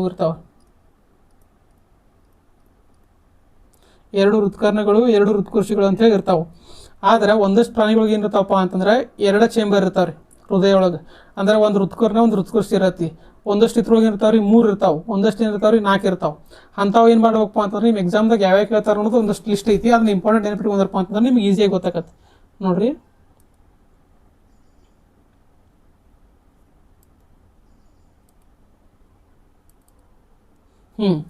ಇಲ್ಲ ನೋಡ್ರಿ, ವಾರ್ಮ್ ಬ್ಲಡೆಡ್ ಬಿಸಿ ರಕ್ತ ಪ್ರಾಣಿಗಳು ಯಾವ್ಯಾವ ಬರ್ತಾವಪ್ಪ ಅಂತಂದ್ರೆ ಮ್ಯಾಮಲ್ಸ್ ಒಳಗೆ, ಅಂದ್ರೆ ಸ್ತನಗಳನ್ನು ಹೊಂದಿರುವಂಥ ಪ್ರಾಣಿಗಳಿಗೆ ಮ್ಯಾಮಲ್ಸ್ ಅಂತ ಕರೀತಾರೆ. ಲಯನ್, ಸಿಂಹ, ಕರಡಿ, ಡಾಲ್ಫಿನ್ ಇವೆಲ್ಲ. ಆಮೇಲೆ ಬರ್ಡ್ ಒಳಗೆ ಯಾವ ಬರ್ತಾವ್ರಿ, ಆಸ್ಟ್ರಿಚ, ಪ್ಯಾರೋಟ, ಆಮೇಲೆ ಇವು ಕೋಳಿ. ಇವೆಲ್ಲ ಏನಪ್ಪ ಅಂತಂದ್ರೆ ಬಿಸಿ ರಕ್ತ ಪ್ರಾಣಿಗಳು. ಬಿಸಿ ರಕ್ತ ಅಂತಂದ್ರೆ ಏನ್ರಿ, ತಮ್ಮ ದೇಹದ ಉಷ್ಣತೆಯನ್ನು ವಾತಾವರಣದ ಉಷ್ಣತೆಗೆ ಬದಲಾವಣೆಗೆ ಮಾಡಿಕೊಳ್ಳುವುದಿಲ್ಲ. ತಮ್ಮ ದೇಹದ ಉಷ್ಣತೆಯನ್ನು ಬದಲಾವಣೆ ಮಾಡಿಕೊಳ್ಳುವುದಿಲ್ಲ. ತಮ್ಮ ದೇಹದ ಉಷ್ಣತೆಯನ್ನು ವಾತಾವರಣದ ಉಷ್ಣತೆಗೆ ತಕ್ಕಂತೆ, ಈಗ ಬೇಸಿಗೆ ಕಾಲ ಬಂತಂತಂದ್ರೆ ಜಾಸ್ತಿ ಬಿಸಿ ಐತೆ ಅಂತ ಹೇಳಿ ತಮ್ಮ ದೇಹದ ಉಷ್ಣತೆಯನ್ನು ಜಾಸ್ತಿ ಬಿಸಿ ಮಾಡ್ಕೋತಾವ್ರಿ. ತಮ್ಮ ದೇಹದ ಇದು ತಂಪದು ಬಂತಪ್ಪ ಅಂತಂದ್ರೆ, ಚಳಿಗಾಲ ಬಂತಂದ್ರೆ ತಮ್ಮ ದೇಹದ ಉಷ್ಣತೆಯನ್ನು ಏನು ಮಾಡ್ಕೋತಾವು, ಟೆಂಪ್ರೇಚರ್ನ ಕಡಿಮೆ ಮಾಡ್ಕೋತಾವೆ. ಅಂಥ ಪ್ರಾಣಿಗಳು ಯಾವಪ್ಪ ಅಂತಂದ್ರೆ ಫಿಶ್, ಮೀನು. ಆಮೇಲೆ ರೆಪ್ಟೈಲ್ಸ್ ಅಂತಂತಂದ್ರೆ ಇವು ಬರ್ತಾವೆ ಸರೀಸೃಪಗಳು ಯಾವ ಬರ್ತಾವೆ, ಕೋಬ್ರಾ, ಆಮೇಲೆ ಆಮಿ, ಆಮೇಲೆ ನೆಕ್ಸ್ಟ್ ಹಲ್ಲಿ, ಕಪ್ಪಿ, ಆಮೇಲೆ ನೆಕ್ಸ್ಟ್ ಇವೆಲ್ಲ ಪ್ರಾಣಿಗಳು ಏನು ಬರ್ತಾವಪ್ಪ ಅಂದ್ರೆ ಆಂಫಿಬಿಯನ್ಸ್ ಅಂದ್ರೆ ಉಭಯವಾಸಿಗಳು. ಇವೆಲ್ಲ ಪ್ರಾಣಿಗಳು ಏನಪ್ಪ ಅಂತಂದ್ರೆ ಕೋಲ್ಡ್ ಬ್ಲಡೆಡ್ ಅಂತಂದ್ರೆ ಶೀತ ರಕ್ತ ಪ್ರಾಣಿಗಳು. ಆಲ್ಮೋಸ್ಟ್ ನೀವು ಏನು ಮಾಡ್ಕೋರಿ, ನೆನಪಿಟ್ಕೋದು ಅಂತಂದ್ರೆ ವಾರ್ಮ್ ಬ್ಲಡ್ ನೆನಪಿಟ್ಕೋರಿ. ಮನುಷ್ಯರು, ಆಮೇಲೆ ಏನು ಬರ್ತಾವಪ್ಪ ಅಂತಂತಂದ್ರೆ ಈ ಪಕ್ಷಿಗಳು, ಇವು ಆಮೇಲೆ ಮ್ಯಾಮಲ್ಸ ಇವು ಬಿಟ್ಟು ಇವೆಲ್ಲ ಏನಾಕವಪ್ಪ ಅಂತಂದ್ರೆ ಬಿಸಿ ರಕ್ತ ಪ್ರಾಣಿಗಳಾಕವು. ಅವ್ನು ಉಳ್ಕಿದ್ದು ಬಿಟ್ಟು ಯಾವ್ಯಾವ ಬರ್ತಾವಲ್ರಿ ಅವೆಲ್ಲ ಶೀತ ರಕ್ತ ಪ್ರಾಣಿಗಳನ್ನ ಬರ್ತಾವು. ನೆನಪಿಟ್ಕೋರಿ. ಪಕ್ಷಿಗಳು ನೆನಪಿಟ್ಕೋರಿ, ಮ್ಯಾಮಲ್ಸ್ ಒಂದು ನೆನಪಿಟ್ಕೊಂಡ್ಬಿಡ್ರಿ. ಇವೆರಡ ನೆನಪಿಟ್ಕೋರಿ, ಮ್ಯಾಮಲ್ಸ ಮತ್ತು ಪಕ್ಷಿಗಳು. ಮ್ಯಾಮಲ್ಸ್ ಅಂದ್ರೆ ನಾವು ಮ್ಯಾಮಲ್ಸ ಬರ್ತಾವ್ರಿ, ನಾವು ಸ್ತನ ಪ್ರಾಣಿಗಳು ಬರ್ತಾವೆ. ಅದಕ್ಕೇನಪ್ಪ ಅಂತಂದ್ರೆ ಮ್ಯಾಮಲ್ಸ ಮತ್ತು ಬರ್ಡ್ ಪಕ್ಷಿಗಳು ಇದು ನೆನಪಿಟ್ಕೋರಿ. ಅವೇನಕ್ಕವಪ್ಪ ಅಂತಂದ್ರೆ ಬಿಸಿ ರಕ್ತ ಪ್ರಾಣಿಗಳು. ಉಳ್ಕಿದೆಲ್ಲ ಏನಪ್ಪ ಅಂತಂದ್ರೆ ಶೀತ ರಕ್ತ ಪ್ರಾಣಿಗಳು. ಆಮೇಲೆ ನೆಕ್ಸ್ಟ್ ಏನಪ್ಪ ಅಂತಂದ್ರೆ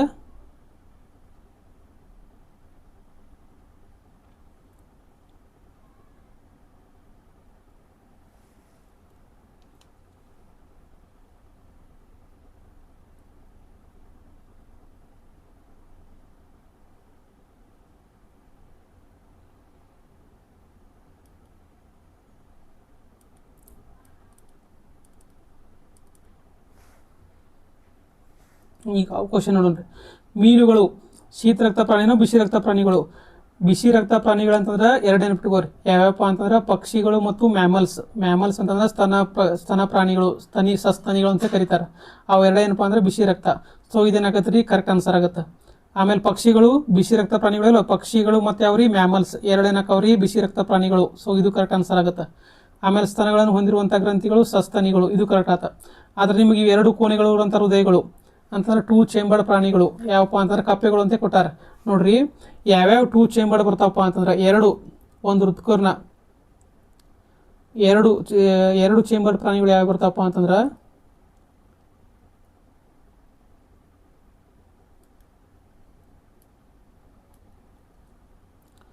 ನೋಡ್ರಿ 2 ಚೇಂಬರ್ ಅಂತಂದ್ರೆ ಒಂದು ಋತುಕರ್ಣ ಒಂದು ಋತುಕೃಷಿ ಇರತ್ರಿ. 2 ಚೇಂಬರ್ ಯಾವ್ಯಾವ ಬರ್ತಾವಪ್ಪ ಅಂತಂದ್ರೆ ಎಲ್ಲ ಮೀನುಗಳು ಏನಪ್ಪ ಅಂತಂದ್ರೆ 2 ಚೇಂಬರ್ ಬರ್ತಾವೆ. ಆಮೇಲೆ 3 ಚೇಂಬರ್ 3 ಕೋಣೆಗಳನ್ನು ಹೊಂದಿರುವ ಯಾವಪ್ಪ ಅಂತಂತಂದ್ರೆ ಉಭಯವಾಸಿಗಳು.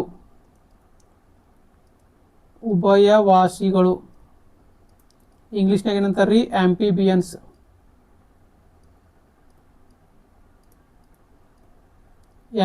ಅಂದ್ರೆ ಉಭಯವಾಸಿ ಅಂತಂದ್ರೆ ನೀರಿನಲ್ಲಿ ವಾಸನೆ ಮಾಡಬೇಕು, ಆಮೇಲೆ ಭೂಮಿ ಮೇಲೆ ವಾಸ ಮಾಡಬೇಕು. ಉದಾಹರಣೆ ಅಂತಂತಂದ್ರೆ ಕಪ್ಪೆ. ಆಮೇಲೆ ನೆಕ್ಸ್ಟ್ ಯಾವ ಬರ್ತಾವ್ರಿ, ಆಮೆ. ಇವೆಲ್ಲ ಏನಪ್ಪ ಅಂತಂದ್ರೆ 3 ಚೇಂಬರ್ ಹೊಂದಿರ್ತಾವೆ. ಆಮೇಲೆ 3 ಚೇಂಬರ್ ಅಂತಂದ್ರೆ ಏನ್ರಿ, 2 ಋತುಕರ್ಣ ಅಂದ್ರೆ ಇಂಗ್ಲೀಷ್ನಾಗ ಏನಂತಾರೆ ರೀ, ಆರ್ಟ್ರಿಯಮ್. ಒಂದೇನಪ್ಪ ಅಂತಂದ್ರೆ ವೆಂಟ್ರಿಕಲ್ಸ್ ಅಂದ್ರೆ ಋತುಕರ್ಷಿ. 2 ಅಂತಂದ್ರೆ ಒಂದು ಋತುಕರ್ಣ ಒಂದು ಋತುಕರ್ಷಿ ಅಂದ್ರೆ ಒಂದು ಆರ್ಟ್ರಿಯಮ್ಮ ಒಂದು ವೆಂಟ್ರಿಕಲ್ಸ. 3 ಅಂತಂದ್ರೆ ಯಾವ ಬರ್ತಾವ್ರಿ, ಉಭಯವಾಸಿಗಳು ಬರ್ತಾವೆ. 4 ಚೇಂಬರ್ ಅಂತಂತಂದ್ರೆ ಎಲ್ಲ ಸಸ್ತನಿಗಳು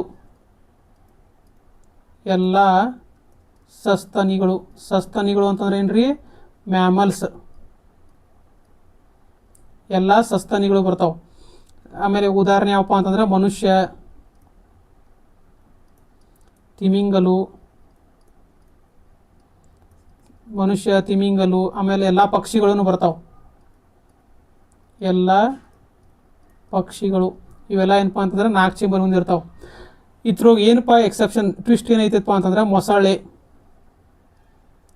ಮೊಸಳೆ ಅನ್ನುವುದು ಸರೀಸೃಪ ರೀ. ನೋಡ್ರಿ, ಸರೀಸೃಪ ಆಗಿತ್ತಪ್ಪ ಅಂತಂದ್ರೆ ನಾರ್ಮಲ್ ಆಗಿ ಏನಿರ್ತಾವಪ್ಪ ಅಂತಂದ್ರೆ 3 ಕೋಣೆ ಹೊಂದಿರ್ತಾವೆ. ಸರೀಸೃಪ ಮತ್ತು ಉಭಯವಾಸಿಗಳು ಅಂತಂತಂದ್ರೆ ಕಪ್ಪೆ, ಆಮೆ. ಸರೀಸೃಪ ಅಂತಂದ್ರೆ ಹಾವು ಇರ್ತಾವಲ್ರಿ ಅವು. ಈ ಮೊಸಳೆ ಸರೀಸೃಪ ಆಗೈತಿ. ಆದ್ರೆ ಇದಕ್ಕೆ ಸರೀಸೃಪ ಅಂತಂದ್ರೆ 3 ಹೊಂದಿರ್ಬೇಕಾಗಿತ್ತು, ಆದ್ರೆ ಇದು 3 ಹೊಂದಿರಂಗಿಲ್ಲ. ಇದು 4 ಕೋಣೆಗಳನ್ನು ಹೊಂದಿರ್ತೈತಿ. ಇದೊಂದು ನೆನಪಿಟ್ಕೋಬೇಕು ಎಕ್ಸಾಮ್ದಾಗ. ಮೊಸಳೆ ಸರೀಸೃಪ ಆಗಿದ್ರು ಅದು 4 ಹೃದಯ ಕೋಣೆಗಳನ್ನು ಹೊಂದಿರ್ತತಿ. ಆ್ಯಕ್ಚುಲಿ ಸರೀಸೃಪಗಳು ಎಷ್ಟು ಹೊಂದಿರ್ತಾವೆ, 3 ಹೊಂದಿರ್ತಾವೆ. ಆದ್ರೆ ಮೊಸಳೆ ಏನು ಹೊಂದಿರ್ತತಿ, 4 ಹೊಂದಿರ್ತಾವೆ. ನೆನಪಿಟ್ಕೋರಿ. 2 ಬಂತಂತಂದ್ರೆ ಮೀನು. ಉಭಯವಾಸಿಗಳು ಮತ್ತು ಇವು ಸರೀಸೃಪಗಳು ಬಂದು ಅಂತಂತಂದ್ರೆ 3. ಉಭಯವಾಸಿಗಳು ಮತ್ತು ಸರೀಸೃಪ ಬಂತಂದ್ರೆ 3. ಎಲ್ಲ ಸಸ್ತನಿಗಳು ಬಂದು ಅಂತಂದ್ರೆ 4. ಮ್ಯಾಮಲ್ಸ್ ಬಂದು ಅಂದ್ರೆ 4. ಮನುಷ್ಯರು ತಿಮಿಂಗಲು ಬಂದು ಅಂತಂದ್ರೆ. ಮೊಸಳೆ ಸರೀಸೃಪ ಆಗಿತ್ತಂತಂದ್ರು ಆ ಮೊಸಳೆಯಲ್ಲಿರುವಂಥದ್ದು ಏನಪ್ಪ ಅಂತಂದ್ರೆ ಎಷ್ಟು ಬರ್ತಾವ್ರಿ, 3 ಬರ್ತಾವು. ನೆನಪಿಟ್ಕೋರಿ. ಮೊಸಳೆಯಲ್ಲಿ ಬರ್ತೈತಿ 4 ಬರ್ತಾವು. ಇದು ಎಕ್ಸಾಮ್ಗೆ ವೆರಿ ಇಂಪಾರ್ಟೆಂಟ್ ಪಾಯಿಂಟ್. ನೆಕ್ಸ್ಟ್ ಏನಪ್ಪ ಅಂದ್ರೆ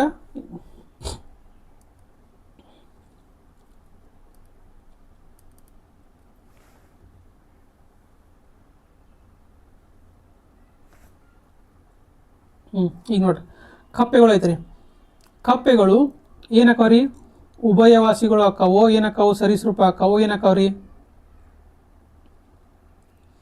ಕಪ್ಪೆಗಳು ಏನಕ್ಕವಪ್ಪ ಅಂತಂತಂದ್ರೆ ಉಭಯವಾಸಿಗಳು ಅಕ್ಕವು. ಕಪ್ಪೆಗಳು ಉಭಯವಾಸಿಗಳು. ನಾ ಹೇಳಿದ್ ನಿಮಗೆ ಉಭಯವಾಸಿಗಳು ಅಂತಂದ್ರೆ ಎಷ್ಟು ಹೊಂದಿರ್ತಾವ್ರಿ? 3, 2 ಹೃತ್ಕರ್ಣಗಳು, ಎರಡು ಆರ್ಟ್ರಿಯಮ ಮತ್ತು 1 ವೆಂಟ್ರಿಕಲನ್ನು ಹೊಂದಿರುತ್ತವೆ. ಸೊ ಕಪ್ಪೆ ಉಭಯವಾಸಿಯಾಗಿರೋದ್ರಿಂದ 3 ಕೋಣೆಗಳನ್ನು ಹೊಂದಿರ್ತತಿ. ಆದರೆ ಇಲ್ಲೇನು ಕೊಟ್ಟಾರ್ರಿ? 2 ಕೋಣೆಗಳನ್ನು ಹೊಂದ್ಕೊಟ್ಟಾರ. ಅದಕ್ಕೆ ಇದು ಆನ್ಸರ್ ಆಗುವುದಿಲ್ಲ. ಅದಕ್ಕೆ ಡಿ ಇದ್ದಲ್ಲಿ ತೆಗಿಬೇಕು. ಆನ್ಸರ್ ಯಾಕವ್ರಿ? ABC ಮಾತ್ರ ಸರಿ. ABC ಮಾತ್ರ ಸರಿ. ನೋಡ್ರಿ, ಒಟ್ಟ ನಿಮಗೆ ಶೀತ ರಕ್ತ ಬಿಸಿ ರಕ್ತ ಬಂತಪ್ಪ ಅಂತಂದ್ರೆ, ಶೀತ ರಕ್ತ ಬಂತಂತಂದ್ರೆ ಏನು ನೆನ್ಪಿಟ್ಕೋಬೇಕು? ದೇಹದ ಉಷ್ಣತೆಯನ್ನು ಬದಲಾಯಿಸಿಕೊಳ್ಳುವುದು. ಯಾವ್ಯಾವ ಬರ್ತಾವಪ್ಪ ಅಂತಂದ್ರೆ ಶೀತ ರಕ್ತನ ನೆನ್ಪಿಟ್ಕೋಬೇಡ್ರಿ, ಬಿಸಿ ರಕ್ತ ನೆನ್ಪಿಟ್ಕೋರಿ. ಬಿಸಿ ರಕ್ತ ಅಂತಂತಂದ್ರೆ ತಮ್ಮ ದೇಹದ ಉಷ್ಣತೆಯನ್ನು ಏನು ಮಾಡೋಂಗಿಲ್ಲ, ಚೇಂಜ್ ಮಾಡ್ಕೊಳಂಗಿಲ್ಲ. ಹೊರಗೆ ಬಿಸಿಲು ಬರಲಿ, ಒಳಗೆ ಚಳಿ ಬರಲಿ, ಒಳಗೆ ಏನು ಬೇಕಾದ ಬರಲಿ, ತಮ್ಮ ದೇಹದ ಉಷ್ಣತೆಯನ್ನು ಅಷ್ಟೇ ಇರ್ತೈತಿ. ಆದ್ರೆ ನೀವು ಏನು ಮಾಡ್ತೀರಿ? ಎಕ್ಸ್ಟರ್ನಲ್ ಸೋರ್ಸನ್ನು ಯಾವ್ದಾರ ಫ್ಯಾನ್, AC, ಆಮೇಲೆ ನೀವು ಥಂಡಿದ್ದಾಗ ಕ್ಯಾಪ್ ಅದು ಯೂಸ್ ಮಾಡ್ಕೊಂಡು ಏನು ಮಾಡ್ತೀರಿ? ತಮ್ಮ ದೇಹದ ಉಷ್ಣತೆಯನ್ನು ಕಾಪಾಡ್ಕೋತೀರಿ. ಆದರೆ ಏನಾಗ ದೇಹದ ಉಷ್ಣತೆಗಳು ಬದಲಾವಣೆ ಮಾಡ್ಕೊಂಗಿಲ್ಲ ನೀವು. ಅದನ್ನು ನೀವು ಏನು ಮಾಡ್ತೀರಿ? ಅಷ್ಟೇ ಮೇಂಟೈನ್ ಮಾಡ್ತೀರಿ. ಅದರ ಹೊರಗೆ ನಿಮ್ಗೆ ಅದು ಕಡಿಮೆ ಆಗೋಂಗೆ ನೀವು ಮಾಡ್ಕೋತೀರಿ ಅಷ್ಟೇ.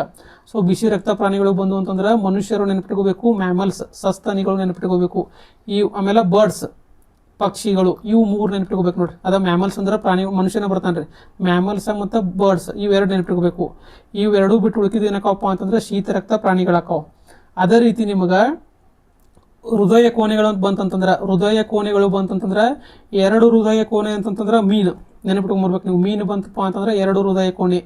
3 ಬಂತಂತಂದ್ರೆ ಕಪ್ಪಿ ಹಾವ ಅಂದ್ರೆ ಉಭಯವಾಸಿ ಸರೀಸೃಪ. 4 ಬಂತಂತಂದ್ರೆ ಮನುಷ್ಯ, ತಿಮಿಂಗಲು, ಎಲ್ಲ ಪಕ್ಷಿಗಳು ಬಂತಂದ್ರೂ 4, ಮನುಷ್ಯ ಬಂತಂದ್ರು 4. ಅದರ ಒಂದು ಎಕ್ಸೆಪ್ಷನ್ ಏನು ನೆನಪಿಡ್ಬೇಕಪ್ಪ ಅಂತಂದ್ರೆ ಮೊಸಳೆ ಆ್ಯಕ್ಚುಲಿ ಏನಾಗಿರ್ತೈತೆ ರೀ?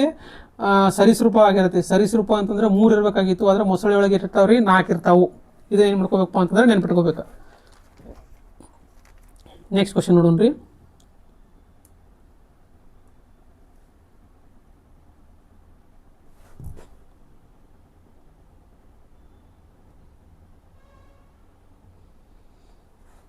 ನೋಡ್ರಿ, ನೆಕ್ಸ್ಟ್ ಕ್ವಶನ್ ಏನಪ್ಪ ಅಂತಂದ್ರೆ, ಆರ್ಥಿಕವಾಗಿ ಮುಖ್ಯವಾಗಿರುವಂತಹ ಕೀಟಗಳಾದ ಜೇನುನೊಣ, ರೇಷ್ಮೆ ಹುಳ ಮತ್ತು ಅರಗು ಕೀಟ ಯಾವ ವಂಶಕ್ಕೆ ಸೇರುತ್ತವೆ? Economically important insects like honeybees, silk worms and lac insects belong to which phylum of animals? ನೋಡ್ರಿ, ಟೋಟಲ್ 9 ಫೈಲಮ್ ಬರ್ತಾವೆ. ಅವನ್ನೆಲ್ಲರೂ ನೆನಪಿಟ್ಕೋಕೆ ನಿಮ್ಗೆ ಆಗಲ್ಲ. ಆದ್ರೆ ಒಂದು ನೆನಪಿಟ್ಕೋರಿ, ಇಂಥ ಪ್ರಾಣಿಗಳನ್ನ ಎಕ್ಸಾಂಪಲ್ ಕೇಳ್ತಾರೆ ಅವ್ರು. ಜೇನುನೊಣ, ರೇಷ್ಮೆ ಹುಳ ಯಾವ ಇಂಥ ಪ್ರಾಣಿಗಳು ಅಂತಂತಂದ್ರೆ ಇವು ಕೀಲು ಕಾಲುಗಳನ್ನು ಹೊಂದಿರುತ್ತವೆ. ಕೀಲು ಕಾಲುಗಳನ್ನು ಹೊಂದಿರುವಂಥ ಪ್ರಾಣಿಗಳನ್ನ ಏನು ಕರೀತಾರಪ್ಪ ಅಂತಂದ್ರೆ ಸಂಧಿಪದಿಗಳು ಅಂತ ಕರೀತಾರೆ. ಸಂಧಿಪದಿಗಳು ಅಂತಂತಂದ್ರೆ ಏನ್ರಿ? ಕೀಲು ಮತ್ತು ಕಾಲುಗಳನ್ನು ಹೊಂದಿರುವುದು. ಆಮೇಲೆ ಇದು ದೇಹದ ಅಸ್ಥಿಪಂಜರವನ್ನು, ಬಾಯಿಯ ಅಸ್ಥಿಪಂಜರವನ್ನು ಹೊಂದಿರ್ತೈತಿ. ಆಮೇಲೆ ತಲೆ, ಎದೆ ಮತ್ತು ಹೊಟ್ಟೆ ಭಾಗಗಳು ಏನಿರ್ತಾವಪ್ಪ ಅಂತಂದ್ರೆ ಕ್ಲಿಯರ್ ಆಗಿ ಕಾಣ್ತಿರ್ತಾವೆ. ಅಂತಹ ಪ್ರಾಣಿಗಳು ಏನು ಕರೀತಾರೆ? ಆರ್ಥ್ರೋಪೋಡ ಅಂತ ಕರೀತಾರೆ. ಇದರ ಆನ್ಸರ್ ಏನಾಗುತ್ತಪ್ಪ ಅಂತಂದ್ರೆ ಇವು ಜೇನುನೊಣ ಅದು ಬಂದು ಅಂತಂದ್ರೆ ಸಂಧಿಪದಿಗಳು. ನೆನಪಿಟ್ಕೋರಿ, ಆನ್ಸರ್ ಏನಾಗತ್ತಪ್ಪ ಅಂತಂದ್ರೆ ಸಂಧಿಪದಿಗಳು. ನೋಡ್ರಿ, ಮೃದ್ವಂಗಿಗಳು ಬಂದು ಅಂತಂದ್ರೆ ಅದ್ರ ಮ್ಯಾಗಿನ ಚರ್ಮ ಏನಿರ್ತಪ್ಪ ಅಂತಂದ್ರೆ ಮೃದು ಇರ್ತೈತೆ ರೀ. ಉದಾಹರಣೆ ಅಂತಂತಂದ್ರೆ ಆಮೆ. ಇವು ಏನಾಕವಪ್ಪ ಅಂತಂದ್ರೆ ಮೃದ್ವಂಗಿಗಳಿಗೆ ಉದಾಹರಣೆ ಆಕಾವು. ಆಮೇಲೆ ಏನಪ್ಪ ಅಂತಂತಂದ್ರೆ ಇವಷ್ಟು ನೀವು ನೋಡ್ಬೇಕಂತಂತಂದ್ರೆ ಈಗ ನೋಡ್ರಿ, ಇದರ ಆನ್ಸರ್ ಇವೇನಾರು ಜೇನುನೊಣ, ರೇಷ್ಮೆ ಹುಳ ಏನಾರು ಬಂದುಪ್ಪ ಅಂತಂತಂದ್ರೆ ಅವು ಎದಕ್ಕೆ ಸಂಬಂಧಪಡ್ತಾವಪ್ಪ ಅಂತಂದ್ರೆ ಸಂಧಿಪದಿಗಳಿಗೆ ಸಂಬಂಧಪಡುತ್ತವೆ. ಸಂಧಿಪದಿಗಳಂತಂದ್ರೆ ಆರ್ಥ್ರೋಪೋಡ. ಇದೇದಕ್ಕೆ ನೋಡ್ರದ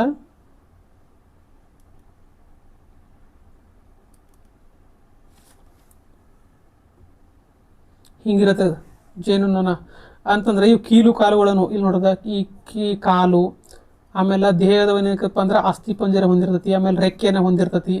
ಇಂಥವು ಒಟ್ಟು ಕ್ವಶನ್ದ ಎಕ್ಸಾಮ್ದಾಗ ಯಾವ ಕ್ವಶನ್ ಕೇಳಿದಾರೆ ಅವ್ನು ಅಷ್ಟು ನೆನ್ಪಿಟ್ಕೊಂಡು ಟ್ರೈ ಮಾಡಿರಿ. ನೀವು ಎಲ್ಲನೂ ತಿಳ್ಕೊಕ್ಕೆ ಟ್ರೈ ಮಾಡಿರಪ್ಪ ಅಂತಂತಂದ್ರೆ ನಿಮ್ಗೆ ಏನಾಗತ್ತದ ಕನ್ಫ್ಯೂಷನ್ ಆಗಿ ಸ್ಟಾರ್ಟ್ ಆಗುತ್ತೆ. ಅದಕ್ಕೆ ಏನು ಮಾಡಿರಿ, ಇವು ಅಷ್ಟು ನೆನ್ಪಿಟ್ಕೊಕ್ಕೆ ಟ್ರೈ ಮಾಡಿರಿ. ಜೇನುನೊಣದು ಬಂದುಪ್ಪ ಅಂತಂತಂದ್ರೆ ಏನು ನೆನ್ಪಿಟ್ಕೋಬೇಕು ರೀ? ಜೇನುನೊಣದು ಬಂದು ಅಂತಂದ್ರೆ ಆರ್ಥ್ರೋಪೋಡ ಅಂತೇಳಿ ನೆನ್ಪಿಟ್ಕೊಂಡ್ಬಿಡ್ಬೇಕು. ಜೇನುನೊಣದು ಬಂದು ಅಂತಂದ್ರೆ ಏನು ನೆನ್ಪಿಟ್ಕೋಬೇಕು ರೀ? ಆರ್ಥ್ರೋಪೋಡ ಅಂತೇಳಿ ನೆನ್ಪಿಟ್ಕೊಂಡ್ಬಿಡ್ಬೇಕು.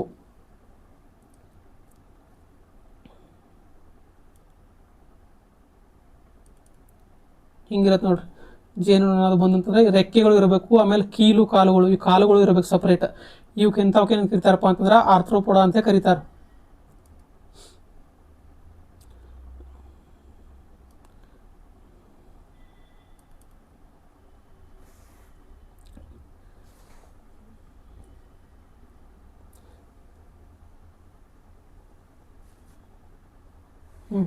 ಈಗ ಐತೆ ನೋಡ್ರಿ, ಈ ಟೋಟಲ್ ಪ್ರಾಣಿ ಕಿಂಗ್ಡಮ್ ಒಳಗೆ ಏನು ಬರ್ತಾವಪ್ಪ ಅಂತ ಇದು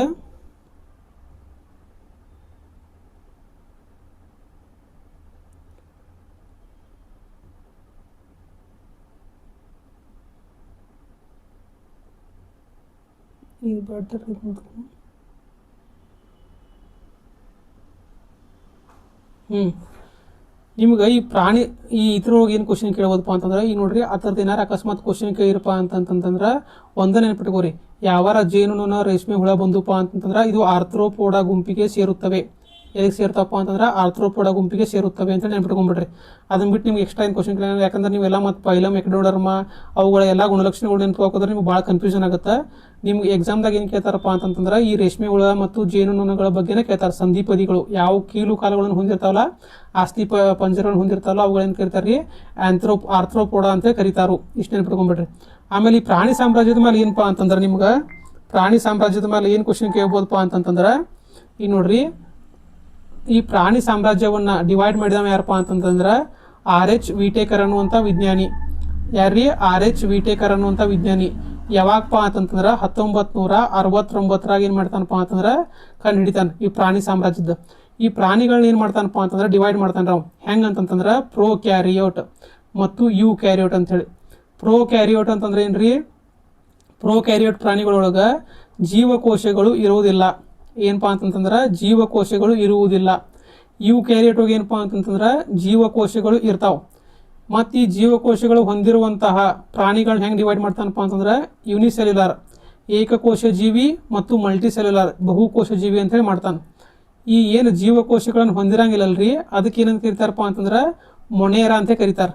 ನೋಡ್ರಿ, ಟೋಟಲ್ ಪ್ರಾಣಿ ಸಾಮ್ರಾಜ್ಯ ಒಳಗಿದು ಪ್ರಾಣಿಗಳಲ್ಲಿ 5 ಪ್ರಮುಖ ಸಾಮ್ರಾಜ್ಯಗಳು ಬರ್ತಾವೆ. ಯಾವ್ಯಾವಪ್ಪ ಅಂತಂದ್ರೆ ಮೊನೇರಾ, ಪ್ರೊಟಿಸ್ಟಾ, ಆಮೇಲೆ ಪ್ಲ್ಯಾಂಟ್, ಆಮೇಲೆ ಪಂಗಯ, ಆಮೇಲೆ ಎನಿಮಲ. ಇವೇನು ಬರ್ತಾವಪ್ಪ ಅಂತಂದ್ರೆ 5 ಸಾಮ್ರಾಜ್ಯಗಳು ಬರ್ತಾವೆ. ಅದ್ರೊಳಗೆ ಹೆಂಗೆ ಡಿವೈಡ್ ಮಾಡ್ತಾನಪ್ಪ ಅಂತಂದ್ರೆ ಒಂದು ಜೀವಕೋಶಗಳು ಹೊಂದಿರೋದಕ್ಕೆ ಏನು ಕರಿತಾನೆ ರೀ? ಯು ಕ್ಯಾರೆಟ್ ಅಂತ ಕರಿತಾನೆ. ಜೀವಕೋಶಗಳು ಹೊಂದಿರಲೇ ಇರೋದಕ್ಕೆ ಪ್ರೋ ಕ್ಯಾರೆಟ್ ಅಂತ ಕರಿತಾನೆ. ಆ ಜೀವಕೋಶಗಳು ಯಾವ ಹೊಂದಿರಂಗಿಲ್ಲಲ್ರಿ ಅವಕ್ಕೆ ಯಾವ ಸಾಮ್ರಾಜ್ಯ ಅಂತಾರು? ಮೊನೇರಾ ಸಾಮ್ರಾಜ್ಯ ಅಂತ ಕರಿತಾರು. ಆಮೇಲೆ ಜೀವಕೋಶ ಹೊಂದಿತ್ತಂದ್ರು ಏಕಕೋಶೀಯ ಜೀವಿಗಳನ್ನ ಏನು ಕರಿತಾರೆ ರೀ? ಪ್ರೊಟಿಸ್ಟಾ ಅಂತಾರೆ. ಏನಂತಾರೆ ರೀ? ಪ್ರೊಟಿಸ್ಟಾ ಅಂತ ಕರೀತಾರೆ. ಅದ ಬಹುಕೋಶ ಜೀವಿಗಳನ್ನ ಹೆಂಗೆ ಡಿವೈಡ್ ಮಾಡ್ತಾನೆ ರೀ? ಮತ್ತು ಸೆಲ್ವಾಲ್, ಆ ಪ್ರಾಣಿ ಒಳಗೆ ಸೆಲ್ವಾಲ್ ಐತೋ ಇಲ್ಲೋ ಅದ್ರ ಮೇಲೆ ಏನು ಮಾಡ್ತಾನೆ ಅಂದ್ರೆ ಮತ್ತೆ ಡಿವೈಡ್ ಮಾಡ್ತಾನೆ. ಸೆಲ್ವಾಲ್ ಇತ್ತಪ್ಪ ಅಂತಂತಂದ್ರೆ ಒಂದು ಪ್ಲ್ಯಾಂಟ್ ಬರ್ತೈತಿ, ಒಂದು ಪಂಗೈ ಬರ್ತೈತಿ. ಅಕಸ್ಮಾತ್ ಸೆಲ್ವಾಲ್ ಇರಾಕಿಲ್ಲಪ್ಪ ಅಂತಂತಂದ್ರೆ ಎನಿಮಲ್ ಪ್ರಾಣಿ ಬರತ್ತೆ. ಇಷ್ಟೆಲ್ಲ ನೀವು ತಿಳ್ಕೊಲಿಕ್ಕೆ ನಿಮಗೇನು ಅರ್ಥ ಆಗಲಿಕ್ಕಪ್ಪ ಅಂತಂತಂದ್ರು ಏನು ಮಾಡ್ರಿ, ಇವುಗಳನ್ನು ಪ್ರಾಣಿ ಸಾಮ್ರಾಜ್ಯಗಳನ್ನ ಡಿವೈಡ್ ಮಾಡಿದಂಥ ವಿಜ್ಞಾನಿ ಯಾರಪ್ಪ ಅಂತಂದ್ರೆ RH ವಿಟೇಕರ್ ಅನ್ನುವಂಥ ಡಿವೈಡ್ ಮಾಡಿದ. ಯಾವ್ಯಾವ ಮಾಡಿದಪ್ಪ ಅಂತಂದ್ರೆ ಮೊನೇರಾ, ಪ್ರೊಟಿಸ್ಟಾ, ಆಮೇಲೆ ಎನಿಮಲ್, ಆಮೇಲೆ ಪ್ಲ್ಯಾಂಟ, ಆಮೇಲೆ ಪಂಗಯ್ಯ. ಇವು ಏನು ಮಾಡ್ತಾನಪ್ಪ ಅಂದ್ರೆ 5 ಡಿವೈಡ್ ಮಾಡ್ತಾನೆ. 5 ಏನು ಮಾಡ್ತಾನಪ್ಪ ಅಂತಂದ್ರೆ ಡಿವೈಡ್ ಮಾಡ್ತಾನೆ. ಆಮೇಲೆ ಇದ್ರ ಮೇಲೆ ಏನು ಕ್ವಶನ್ ಕೇಳ್ಬೋದಪ್ಪ ಅಂತಂತಂದ್ರೆ ನಿಮಗೆ ಅತಿ ದೊಡ್ಡ ಏನಪ್ಪ ಅಂತಂತಂದ್ರೆ ಏನು ಕೇಳ್ಬೋದಪ್ಪ ಅಂತಂದ್ರೆ ಅತಿ ದೊಡ್ಡ ಸಾಮ್ರಾಜ್ಯ, ಇದ್ರೊಳಗೆ ಇರುವಂಥ ಅತಿ ದೊಡ್ಡ ಸಾಮ್ರಾಜ್ಯ ಯಾವುದಪ್ಪ ಅಂತಂತಂದ್ರೆ ಮೊನೇರಾ. ಈಗ ಅಮೀಬಾ ಯಾವ ಗುಂಪಿಗೆ ಸೇರುತ್ತವೆ ಅಂತ ಕೇಳ್ತಾನೆ ನಾವು. ಅಮೀಬಾ ಯಾವ ಗುಂಪಿಗೆ ಸೇರುತ್ತದೆ ಅಂತಂದ್ರೆ ಮೊನೇರಾ ಸಾಮ್ರಾಜ್ಯಕ್ಕೆ ಸೇರುತ್ತವೆ. ಯಾಕಪ್ಪ ಅಂತಂದ್ರೆ ಮೊನೇರಾ ಸಾಮ್ರಾಜ್ಯ ಅಂತಂದ್ರೆ ಏನ್ರಿ? ಜೀವಕೋಶಗಳನ್ನು ಹೊಂದಿಲ್ಲದೆ ಇರುವಂಥದ್ದು ಅಂದ್ರೆ ಪ್ರೋ ಕ್ಯಾರಿಯೋಟ್ ಜೀವಕೋಶವನ್ನು ಹೊಂದಿಲ್ಲದೆ ಇರುವಂತಹ ಸಾಮ್ರಾಜ್ಯವನ್ನು ಏನು ಕರೀತಾರೆ ರೀ? ಮೊನೇರಾ ಸಾಮ್ರಾಜ್ಯ ಅಂತ ಕರೀತಾರೆ. ಸೊ ಅಮೀಬಾ ಎತ್ತರಾಗ ಬರುತ್ತೆ ರೀ? ಮೊನೇರಾ ಸಾಮ್ರಾಜ್ಯದಾಗ ಬರ್ತೈತಿ. ಇಷ್ಟು ನೆನಪಿಟ್ಕೊಂಡ್ಬಿಡ್ರಿ. ಇದ್ರ ಏನು ಭಾಳ ನೆನಪಿಟ್ಕೋಬೇಡ್ರಿ. ಈ ವಿಟೇಕರ್ ಅನ್ನುವಂಥ ವಿಜ್ಞಾನ ಒಂದು ನೆನಪಿಟ್ಕೋರಿ. ಎಷ್ಟು ಸಾಮ್ರಾಜ್ಯಗಳು ಮಾಡ್ತಾರೆ ರೀ? ಮೊನೇರಾ, ಪ್ರೊಟಿಸ್ಟಾ, ಎನಿಮಲ, ಪ್ಲ್ಯಾಂಟ, ಫಂಗಸ. ಈ 5 ನೆನಪಿಟ್ಕೋರಿ. ಆಮೇಲೆ ಇದು ಮೊನೇರಾ ಅಂತಂದ್ರೆ ಏನ್ರಿ? ಏನು ನೆನಪಿಟ್ಕೋಬೇಕು ಮೊನೇರಾ ಒಳಗೆ ಅಂತಂತಂದ್ರೆ ಅಮೀಬಾ ಯಾವ ಸಾಮ್ರಾಜ್ಯಕ್ಕೆ ಸೇರಿದೆ ಅಂತಂತಂದ್ರೆ ಮೊನೇರಾ ಸಾಮ್ರಾಜ್ಯಕ್ಕೆ ಸೇರಿದೆ. ಯಾಕೆ ಸೇರಿದಪ್ಪ ಅಂತಂದ್ರೆ ಅದ್ರೊಳಗೆ ಜೀವಕೋಶ ಇರುವುದಿಲ್ಲ. ಜೀವಕೋಶ ಇತ್ತಂತಂದ್ರೆ ಯಾವ್ದು ಬರ್ತಾವ್ರಿ? ಪ್ರೊಟಿಸ್ಟಾ ಬರ್ತಾವೆ. ಪ್ರೊಟಿಸ್ಟಾ ಬರುತ್ತೆ. ಅದು ಜೀವಕೋಶಗಳನ್ನು ಹೊಂದಿದ್ದು ಏಕಕೋಶ ಜೀವಿ ಹೊಂದಿತ್ತಪ್ಪ ಅಂತಂದ್ರೆ ಪ್ರೊಟಿಸ್ಟಾ. ಬಹುಕೋಶ ಜೀವಿ ಹೊಂದಿತ್ತಪ್ಪ ಅಂತಂದ್ರೆ ಮತ್ತೆ 3 ಬರ್ತಾವ್ರಿ: ಪ್ಲ್ಯಾಂಟ, ಫಂಗಸ, ಎನಿಮಲ. ಅದ ಸೆಲ್ವಾಲ್ ಇತ್ತಪ್ಪ ಅಂತಂತಂದ್ರೆ ಪ್ಲ್ಯಾಂಟ, ಫಂಗಸ ಬರತ್ತಿ. ಸೆಲ್ವಾಲ್ ಇರಾಕಿಲ್ಪ ಅಂತಂತಂದ್ರೆ ಎನಿಮಲ್ ಬರ್ತೈತಿ. ಇಷ್ಟು ಏನು ಮಾಡ್ಬೇಕಂದ್ರೆ ನೆನಪಿಟ್ಕೋಬೇಕು. ಈಗ ಏನು ಮಾಡೋಣಪ್ಪ ಅಂತಂದ್ರೆ ನೆಕ್ಸ್ಟ್ ಕ್ವಶನ್ಗಳನ್ನ ಮುಂದಿನ ಕ್ಲಾಸ್ನಾಗ ಡಿಸ್ಕಸ್ ಮಾಡೋಣಂತ.